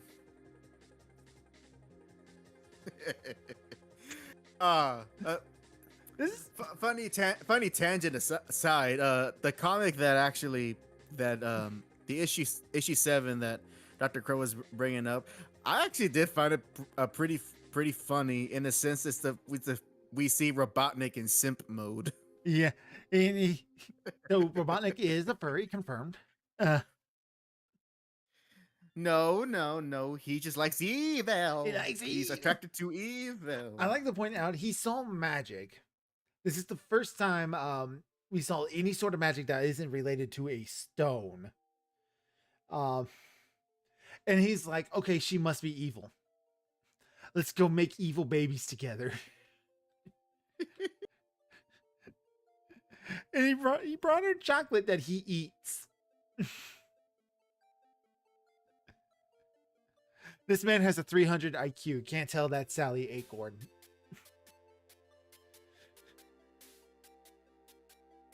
I'm just replying to Neff here. You are not hack. You're a mod on the No, I am a mod on your channel, unless you revoke that, which is fine. No, I think it was at one point. I think I have the power. Don't you have like 2 accounts? You got the actual Hack Jack show, and then you have like your own Dandy Hack. Yes, I think it's on my personal account that I am a mod. So I have the power. I just can't access it right now. Yeah. I'm gonna make you a mod. You're a mod now. You're a mod now. There. Thank you, King Crow. And I, Hackman, will use this power wisely. No, you won't. I have the power. Don't make me do something unwise now. I can make you right now read issue 9 in front of all these fine folks. All right, so I think I told you this, and that's why we start at number 8 because that's what it said the arc stops. The list has said that that's when the first arc kind of ends, and then they start actually doing real storylines or something. I thought So that's when Ken Penders started writing. No, it turns out issue 11 is when he first shows up as a co-writer for stories. I'm checking to see. Yep, issue 11. Ken Penders, along with Mike Kantorovich. Oh, so he was early. I thought he was like. I always got the impression that he was much later on. Nah, Ken Penders was there very early on from the beginning. All right, Ken Penders was once claimed to be the man who saved the Sonic the Hedgehog comics. I mean, I'll say this. I won't go that far, but he definitely contributed a lot of things that made the comics have staying power. You can't deny that. Here's the thing. He added, like, we go over all the really cringy things he added. Like the love plots and like the over the top edgy soap opera style storylines, all that sort of stuff. The echidnas. The everything with the echidnas. He said some really weird things like that. How Archie didn't approve how the child would lose her virginity to a like what, a 26-year-old skunk or something. Something strange like that. Man is the man is weird. Oh, he's a comic writer. By requirement, comic writers have to be a little weird. You can either do weird. General, yeah. You can look. You can either be a chaos magician, a warlock, or a veteran. Pick your poison. Yeah, a warlock, Arn. It like you either gotta be crazy or crazy. You gotta be crazy or a hack. Hey, I resent that remark. You chose your no, username. You gotta be. No, you gotta be crazy or you gotta be hyper sane. Hyper sane. Yeah, hyper sane. You think I'm making that up just to be funny? I'm aware of the ancient texts of Grant Morrison. Oh my god. Ken Penders adds and I'm sorry, go ahead. No, I'm sorry, go. So he adds in all these weird, creepy storylines that they're strange, they're odd. People ate them up though, and it sold books. You have to understand, the comics were selling so well under his reign that they outlived the show they were supposed to be promoting. Which, hey, that's a good feat. Granted, it's cheaper to produce a comic, but that's still a feat. Yeah, but it was a tie-in comic for the show, and they get the call that, hey, the show is being canceled after its second season. You guys are coming up on your 50th book, so obviously Sega's going to end the contract at that point. Go ahead, wrap up your storylines. 50 is a good number to get to. That's no shame in that for a comic to get to that. To a milestone marker like that. Especially a licensed tie-in comic, of all things. The show ends, number 50 comes out, they don't get the call, they keep working. And he's there. You know what's funny to think about? That this was probably the Sonic comics are probably the only type of consistent quality of Sonic merchandise to get, considering that after the Genesis, the Sonic fans were starved for an actual Sonic game, so they probably only had the comics to rely on. Oh, what came after the Genesis? Was it the Saturn? Yes, it was okay, so it depends how you want to see it. If you actually like talking about the next proper console, it was a Sega Saturn. But you can technically say the Sega CD and the Sega 32X. Yeah. Which the CD, I mean, like, Sonic wasn't done on the Genesis yet, even with the CD being out, because we get Sonic CD, but that came out before Sonic 3 and Knuckles. So yep, and And Sonic wasn't even on the 32X. No, he wasn't Knuckles on the got the 30X. spotlight on that. I don't think he was on the Saturn at all. Not even a spin-off. Oh no, there's Sonic Nope. R. It was Sonic R, not Sonic the Fighters. I think that was strictly an arcade game. That was an arcade game that Uh, got a port onto the Dreamcast, I think. Maybe I think so. Maybe. Let's see what else. Trying to think. I think that's really it because the Saturn era, Sega did not put a heavy emphasis on Sonic, and so No. really the only Sonic that you can get in that in between the Genesis and the Dreamcast era was just the comics.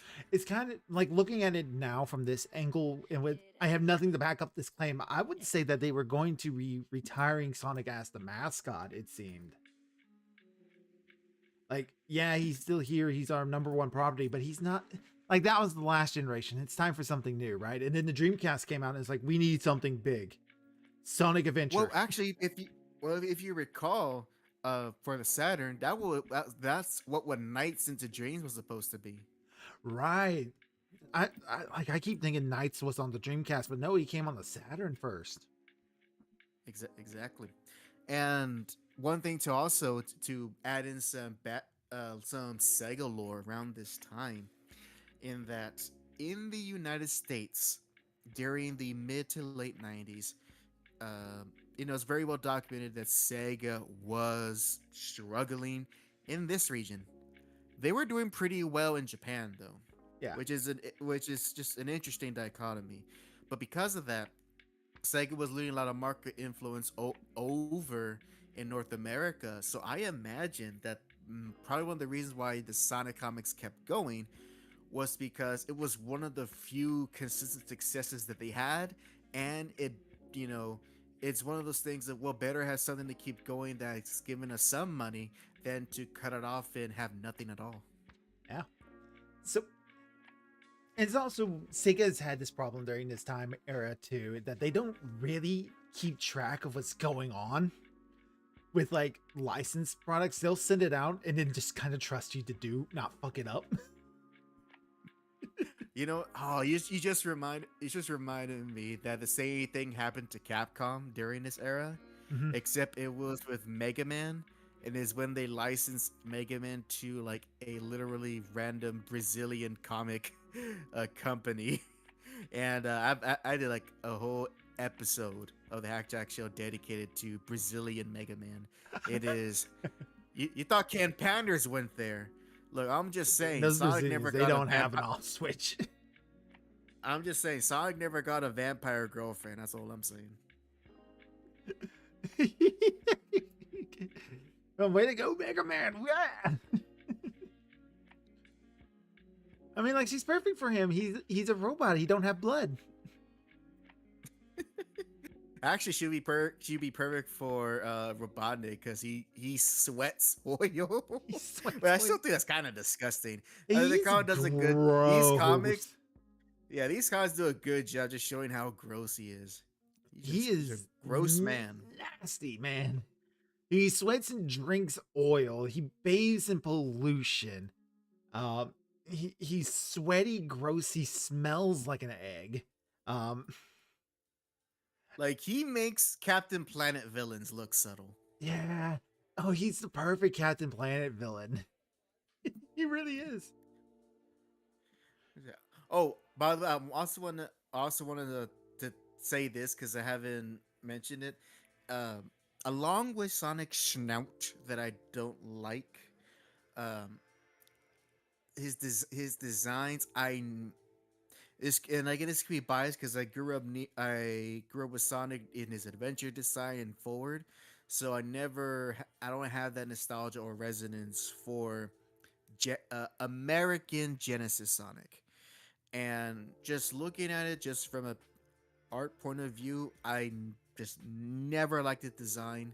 I get from a logical point of view how his big three quills are very spiky and how they have a type of mohawk effect on his head, and that's a way to kind of show that he can how he can cut through things or when he's spinning.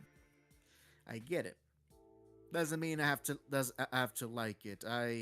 very much prefer how his original design is of his Japanese uh of the Japanese version, and how he looked like in Sonic CD and those famous animated segments.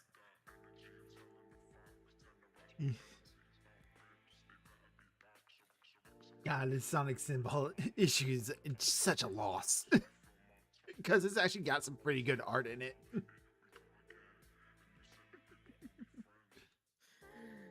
Oh man. Yeah. Actually, I do kind of I do kind of always wonder, like, how fast did Robotnik just take over Mobius, or is it a thing where he like takes over like a, a small portion of it where everything else is just fine? That's the thing. Like the comics are inconsistent. So obviously in the show, he's taken over everything. Like the whole planet is under his boot. This is another thing that's inconsistent about Eggman's origin. Like in the Saturday AM show, he's very clearly an alien. Like humans are aliens to Mobius. They don't belong here. They don't come. They're not natural inhabitants. Earth is very obviously another planet. Um, like in the start of the show, Eggman's introduction at the very beginning is "Welcome to Planet Mobius," and we're seeing like he's back from like a business trip to another planet. He's a planet conqueror. Yeah, I dig that. Like, I think that's really cool. Like, Eggman is the only human because he's an alien. And he's here to just completely destroy everything. It adds in like a little bit of like horror to him. Like he is a conquering king. He has all these resources because he has other planets under his control already. Because like how is he? It also makes more sense why he's making. Yeah. Oh yeah, I'm sorry. No, go ahead. No, go ahead. Go ahead. Finish your thing. I was just kind of realized that, that the comics turn him into basically Doctor Doom. How so? In that, well, that he is a pure villain who is very mechanically themed. The only thing he doesn't have is magic, like Doctor Doom has. Yeah. But they both care. But they both have that same ambition of that. Hey, no, I see nothing wrong with trying to take over everything, and he has, and as well the creating all these robots and machines, and how he's a bit mechanized himself. And Doctor Doom's wearing armor, but it's still something. And much like with Doom, even let's say if Robotnik did take over Mobius, he's not just gonna stop there. He's gonna keep on going because he needs to continually grow more of his power and influence, and he's very strict on what kind of society he wants to create, even if it's silly and very cartoonish. So, but that's pretty much where the similarities very much end, because Doctor Doom is a lot more nuanced character than Robotnik. But I'm just kind of realizing that of how they translated his very basic character in the games into this this maniac, Megalomaniac. This megalomaniac world conqueror. Yeah. And in the later ones, but even early on, Eggman is obsessed with like theme parks and casinos. Vanity, just like Doctor Doom. Doctor Doom is vain. Yeah, here's the thing. It would make so sense that Mobius, if he is this world conqueror and he's already conquered all these planets, Mobius is supposed to be his pleasure planet, and this is where he goes to relax during off times. And so he's supposed to be trying to build himself a great big old theme park for the fun of it. And all these furries try to tear everything down. Yeah. Also, I just want to point out a funny panel in the miniseries in the first issue. There's a sign that says "Rubble Machine made in Rubbletropolis, assembled in Mexico." Still in Mexico. I want no part of this. We did not help with Robotnik. Nope, a lot of things are made in Mexico. We want no part of it.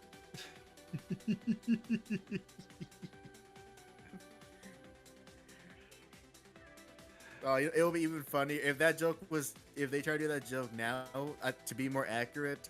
It would be said in Spanish and it would have like because usually if you ever seen a made in Mexico product, it will be said in Spanish and it would have like a little eagle logo representing the country. So that will be funny if they went that far, but That would still, be funny. It probably wouldn't be politically correct to do it though. It'll be accurate because that's how they do it. That's how you know it's a authentic Mexican product. It's got the Mexican eagle on it. Yeah. Oh man, but I find it all. But still, it's still strange how like at least I guess they abandoned it eventually, but how they really do tie a bunch of technically Earth-related culture into these stories when it's not even established. Earth people aren't even established. Yeah, they don't show up till much later. I'm guessing once they had to integrate the adventure stories. Ken Penders gets involved. Oh boy. Now here's the thing, Hack. I plan on reading more issues. I'm not sure if I'm going to cover every single issue or if I'm just going to do the major storylines. So would you be interested in doing this again? Potentially. For 290, I know we can't read everything. Yeah, I want to do the IDW comics, and you and me have both had a talk about the metal virus, and I think me and you definitely need to have a talk about that because I have a feeling me and you have two different opinions about that.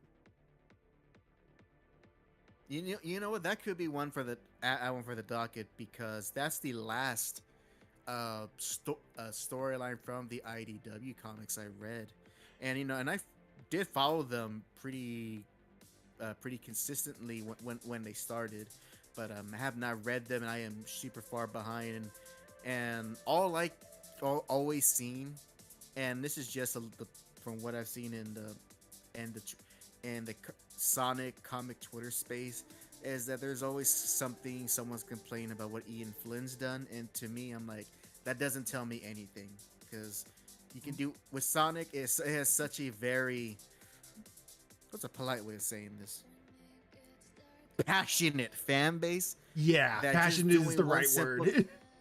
that doing ones that if a character is even mischaracterized slightly, it's off with your head. So my take on Ian Flynn is that a lot of the hate he gets is overdone. Him adding in the song lyrics into characters' dialogue is cringe. I don't like it.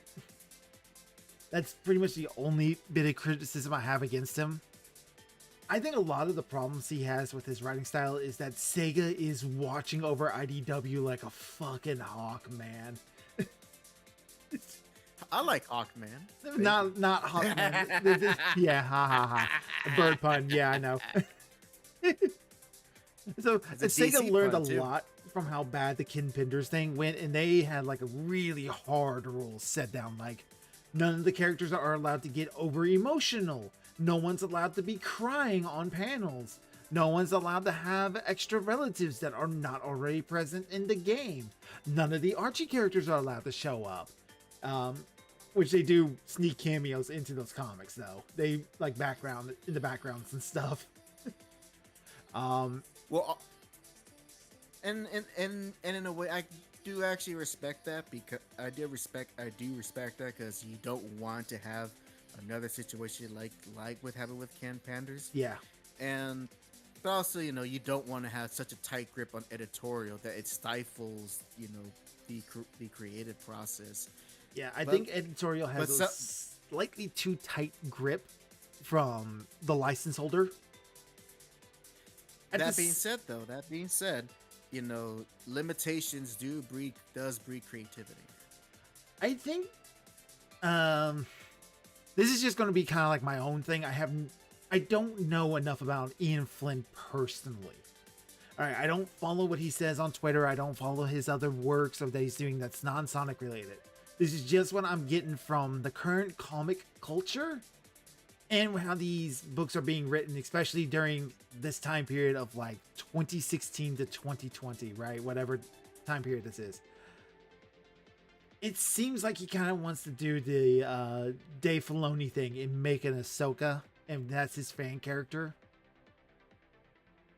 It's it's strange to me how every new character introduced, if it is a girl, that's the hero, and if it is a boy, it is automatically a villain. I think there's a couple exceptions to the rules, but not a lot. Oh yeah, I noticed that too. When I noticed that, I'm going, man, you just wanted. It's like, look, dude, if you want a hero, just be honest, all right? It's also obvious to me he wants to write shipping. He does. But because Sega is hard on that, because that was a Ken Pender thing of like everybody was hooking up with everyone soap opera style.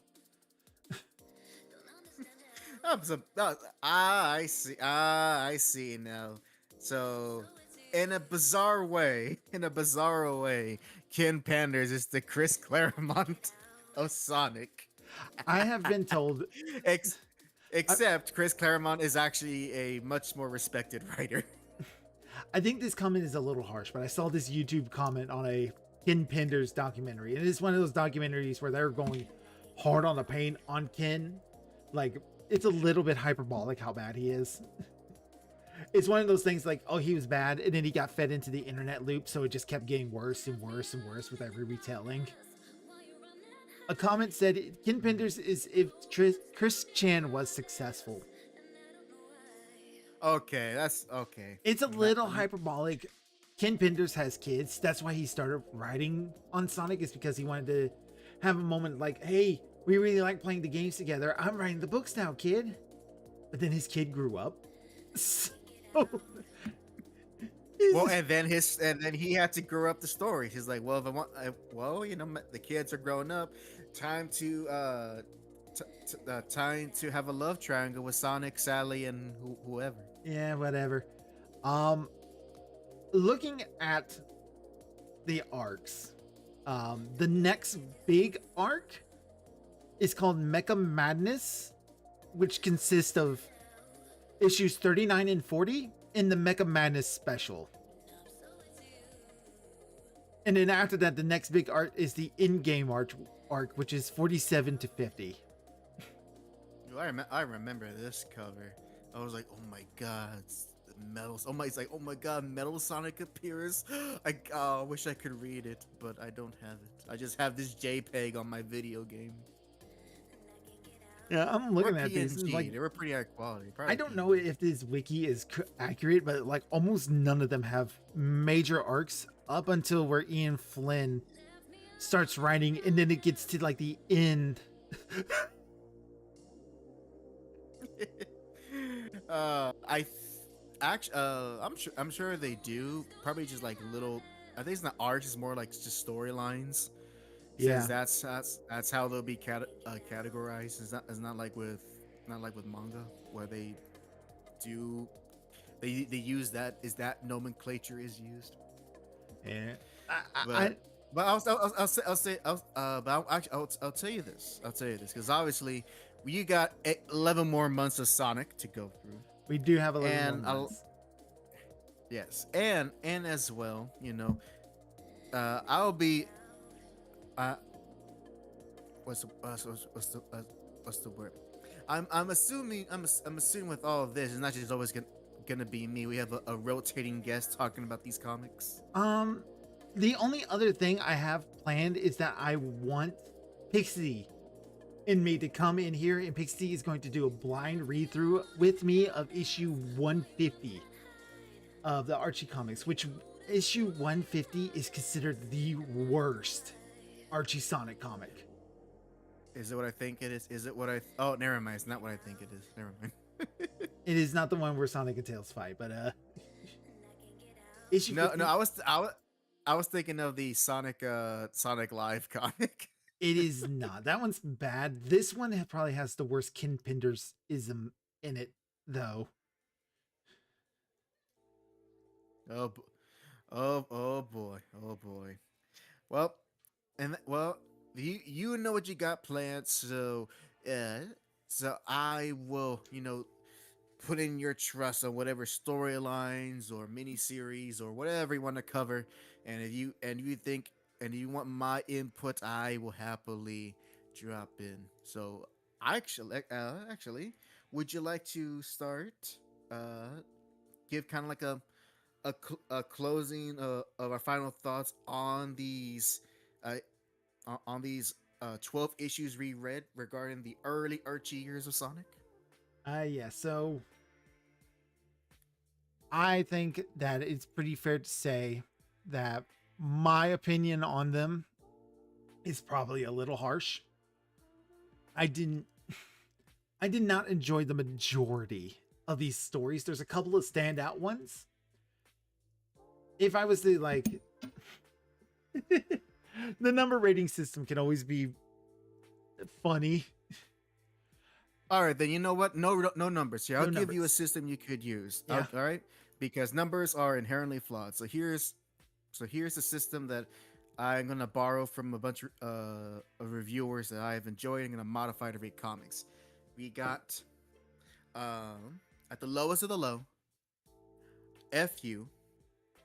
Above that, some OBS. Above that, a quick read. Above that, yeah, let's see. It is a good time, and above that, the second highest ranking, it is, you know, it it is it's a great time. It's a comic that is worth your time. It's a great time you read it, and higher above that, and it's very rare. Is it better than sex? Now, with those ratings, what would you rate these issues? I would say quick read is probably the best one. There you go. Quick read because that's exactly what it is. These are like mini cut up bits of like 5-6 issue stories, 5-6 page stories, quick little gags. Sometimes they really funny, sometimes they're not. I don't really have a lot of room to be criticizing this type of story because this is what I do with Smoke and Mirrors. Well, here's the best. Oh, actually, here's the best way then to kind of contextualize it, and that for that these early issues, because I'm actually now that we kind of have a better, like instead of just saying it sucks, we have a better, more nuanced view of these stories, and that they are fun for a quick read. But for our purposes and how we prepare the stream, don't read them like how we did, where No. whether it's in batches or all at once or however, because you're not gonna have a good time because these are not how these comics are meant to be read. They were these fun distractions that a kid back in 1993 would read, and then he'll go back to playing more Sega Genesis games, and that's really all that they're designed for. It just dawned on me that these are Anything being more than written during the comic crash of the 90s too. So the problem, a lot of good thing little that- history is the comics had a really bad issue about being written for the trade as one of the big problems. These are not those types of books. Yeah, no, they are not yet. Not yet. Oh, they get there. Ian Flynn, I got it. That is a problem I got with you, man. We'll talk about that. Me and Hack are probably going to debate about that. You know what? I would like to experience a Ken Panders comic. If I'm gonna call myself a comic book enthusiast, fan, or whatever other synonym, I need to expose myself to at least his work. Yep. So, So, uh, anything else you want to add? yeah, I say these are quick read. If these would go great on like a web comic site where like they fit very well into like the Infinite Scroll style. Yeah, I could see that. These fit very well in that sort of home, I think. Like they're not going to be the worst comics you ever read. They're not going to be the best. These are meant, like Hack said, these are meant for kids and people who create that sort of stuff. Like it's meant for kids. Oftentimes forget that adults read stuff with their kids too. So it's like that, yo. Yeah, these are perfectly fine comic strip type stories. If you what I say now, if you actually wanted to, let's say, really read like Sonic comics with actual plots and so forth, um, and you could probably tell me, would you say it would be better just to skip the first 8 issues if they want to go into any actual stories? Yes, because I believe issue 9 is when they start having longer storylines. Yeah, and thankfully, because all the characters are simplistically characterized, it will not take and it's written, and because these comic strips, these comic books are written like strips where everyone says their name, and that the jokes and that the stories and jokes and settings are very much inconsequential. You're really not missing much.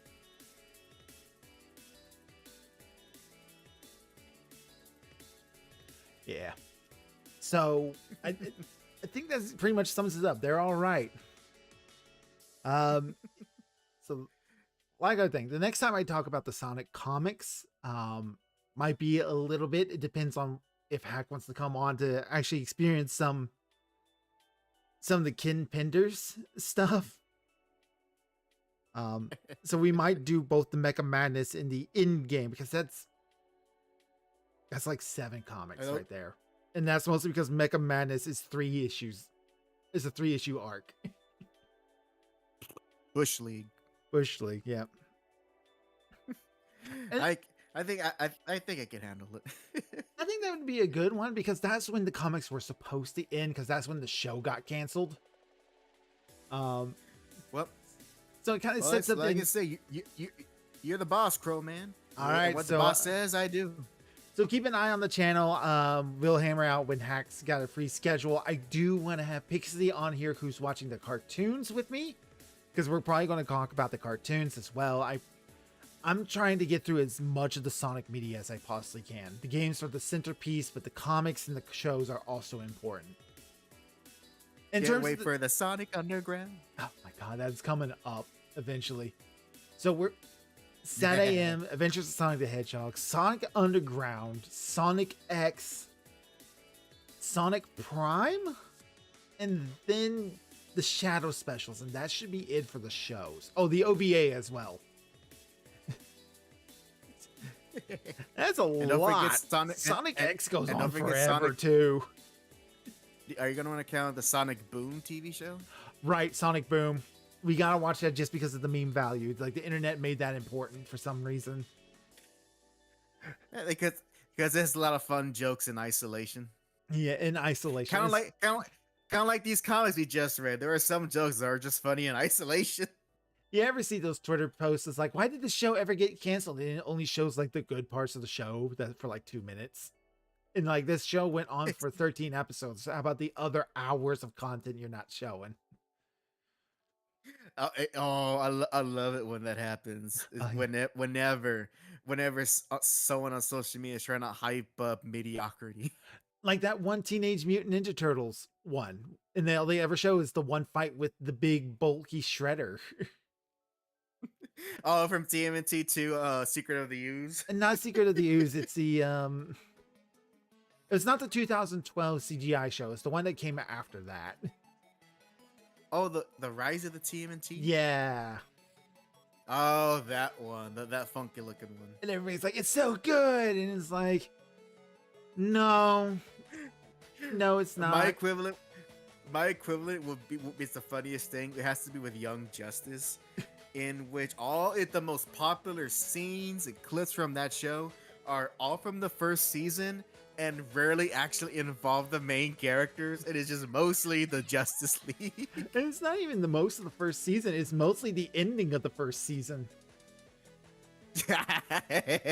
And not even makes it better. there's like maybe one good episode of Young Justice that I actually like, and then the rest of it is like it's got nice fight choreography. I knew there was something off with off with that show when when the fact that let's just I'll put someone that I used to know, she used to love Young Justice, and I was like, all right, let me give it a shot, and I was trying to like see things from her perspective why she liked it, and then I kind of realized that the reason why she liked the show was not because anything about the DC characters, but most sort of what the show could be. Yeah, And the love subplot. and the shipping. Yeah, yeah. It's always the, oh, this show could be this, and the shipping, but because it didn't sell no toys, which now I think about it, I'm like, good. I'm glad it got canceled, because when it came back, it wasn't worth it. It was real bad. Let's face it, Young Justice did as well as it did because we were starved for Teen Titans. Or just any like show like Justice League, because And now there we got hasn't Teen been Titans like Go. that. Oh, It's kind of like that, actually. I mean, like everybody's like, Teen Titans Go is good, actually, and it's like the same 6 or 7 jokes over the course of a show that's been here for like 12, 13 years now. or that slap in the face that was the Teen Titans movie, hyping up the crossover between Teen Titans Go and the Teen Titans. Just one more season. Isn't that funny how there was a theatrical movie which ends on basically a promotion for a straight to video movie? Yeah. And Weird you know how how bad Teen Titans Go works. is. Nobody ever talks about their crossover with the Powerpuff Girls. Good.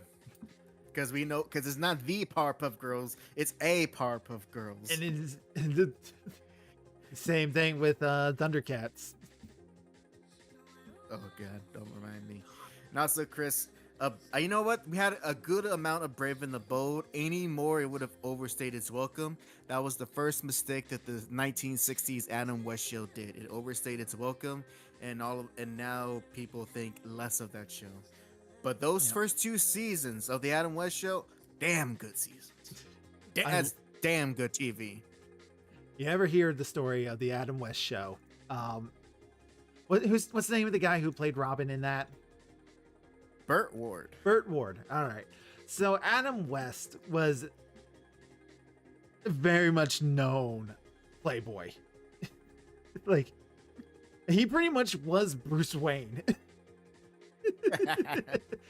If this is where I think it is, I think I know the ending, but go the on. story of this ending. So Burt Ward is getting shocked by how many groupies they are. He, young impressionable man, right? So Adam West encourages him. So Burt Ward starts sleeping around with these groupies that are following them around.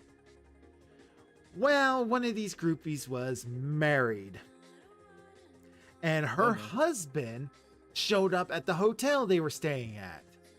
And found out which room Burt Ward was staying in and trying to knock the door down.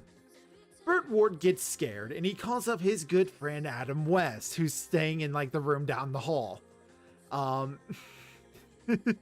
So Adam West goes, "Don't worry, good buddy. Batman will save you." Adam West takes one step out of his room, looks at the dude, goes right back in his room, calls Burt Ward back up and goes, "Hey man, you need to get out of there. That dude is huge." So Burt Ward runs for it. He runs out the window. I think he forgot his clothing. And he gets arrested later for indecent exposure.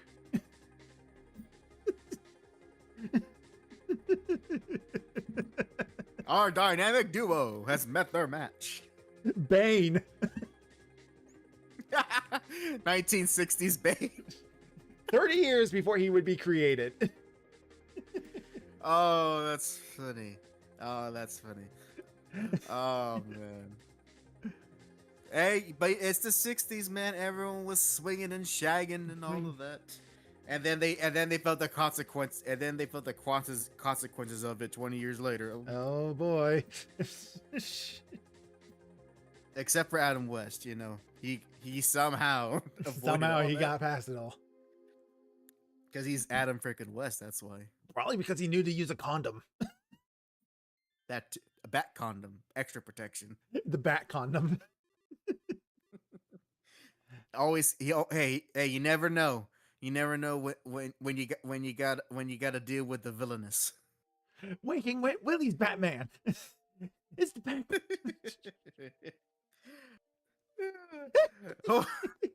Holy, well, what's that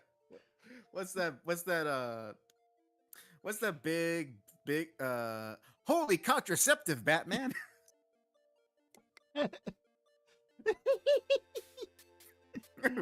A dress code and a hat. I see it. All right. All right, we should call I gotta it call here this stream. I gotta call just stream on that note. On the note of Robin having sex. hey, better than Sonic having sex, I would say. Oh my God. At least Robin's human. Oh yeah, yeah. So next stream is going to be, well, the next stream is tomorrow. We are celebrating Hex Harper's birthday. Miss Saren is not going to be able to join us, so I'm running a little one shot, a little special, a little thing I've been putting together for about a year or two now. If you miss her, be there. Lori is making her grand comeback, somewhat. I see. Yep.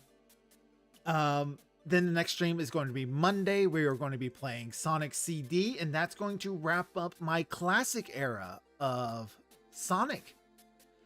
After that, I'm starting Sonic Adventure 1, and I hope I can get that done in a reasonable number of streams. Because it's a big one. It's a big game. And yet it always feels like you're going to the same places. You are. You are. At least the character dialogue is a little bit different. I'll talk about that more. We got it in the stream. Hopefully over the next couple of weeks, me and the wife will at least finish like a season of Sad AM, and we can talk about that. Maybe she'll join me for that. And then when Hack's up and willing for it, we'll cover a little bit more of Sonic Archie comics. Like I said, I'm not going to cover every issue. I am going to read every issue, so that way I can talk about it during streams. But this is the burden he carries for you folks. This is the burden Appreciate I carry for you. I'm reading 3 different sets of comics. I'm reading Archie, I'm reading IDW, and I'm planning on reading Fleetway if I can get a hold of some copies. It's so weird to me that Sonic doesn't have a main manga. Like, he had manga, but they never do well. Because he's an American character. He really is. He's an American character from Japan. He's as American as apple pie. He's an Italian Prumler from Brooklyn. All right. Hank, how about you go ahead and you tell my audience what it is you do and what you're up to? Alrighty then. I want to again thank Dr. Crow for allowing me to be a special guest for the stream. Had a good time, and no worries, it will not be long until I am back. I am back on talking about the juicy stuff with Archie Sonic. And if you are one of the people who don't know who I am or what I do, of course, I am the generally beautiful and moronic Hack, and I am the duo of the Hack Jack Show, in which we do a weekly live show every Monday night. And what do we do? Well, whatever we feel like. But most of the time, we mostly chit chat about popular entertainment culture, especially when it relates to video games, and on occasion and anime and other such things. And on sometimes we have special episodes where we do games. So subscribe to the Hackjack Show to have a weekly show to look forward to every Monday night. And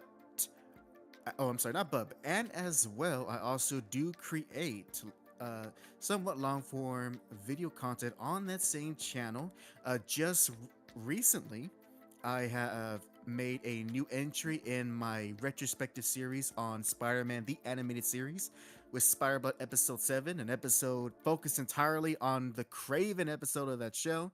And the previous video before that, one that I'm proud to have made this past year, a whole, think of it as a beginner's gateway into the world of Saint Seiya. And if you haven't seen my Saint Seiya video, I encourage you to give that a shot because I am planning to make more type of content like that for the future. And I also have a solo channel just called The Only Hack. And in that case, that is more of my uh more impromptu and also short form video content that I make in my spare time, usually regards to comic books I want to talk about or any type of uh, interest that I have in regards to films, video games. There's just something to put onto your subscription feed, and hopefully to also introduce you guys to just obscure stuff that I come across. I'm currently reviewing this epic Thor storyline from actually this same year that of 1993 of the Sonic issues that we just covered. Thor was having his own storyline where he was gonna destroy the Marvel universe. If that sounds interesting to you, then check out my reviews on The Only Hack. And that's it for me. All right, so thank you all for coming. It's been a wonderful time. I'm Dr. Crow. I read a comic book once, and it's my goal to make you smile. See you all next time.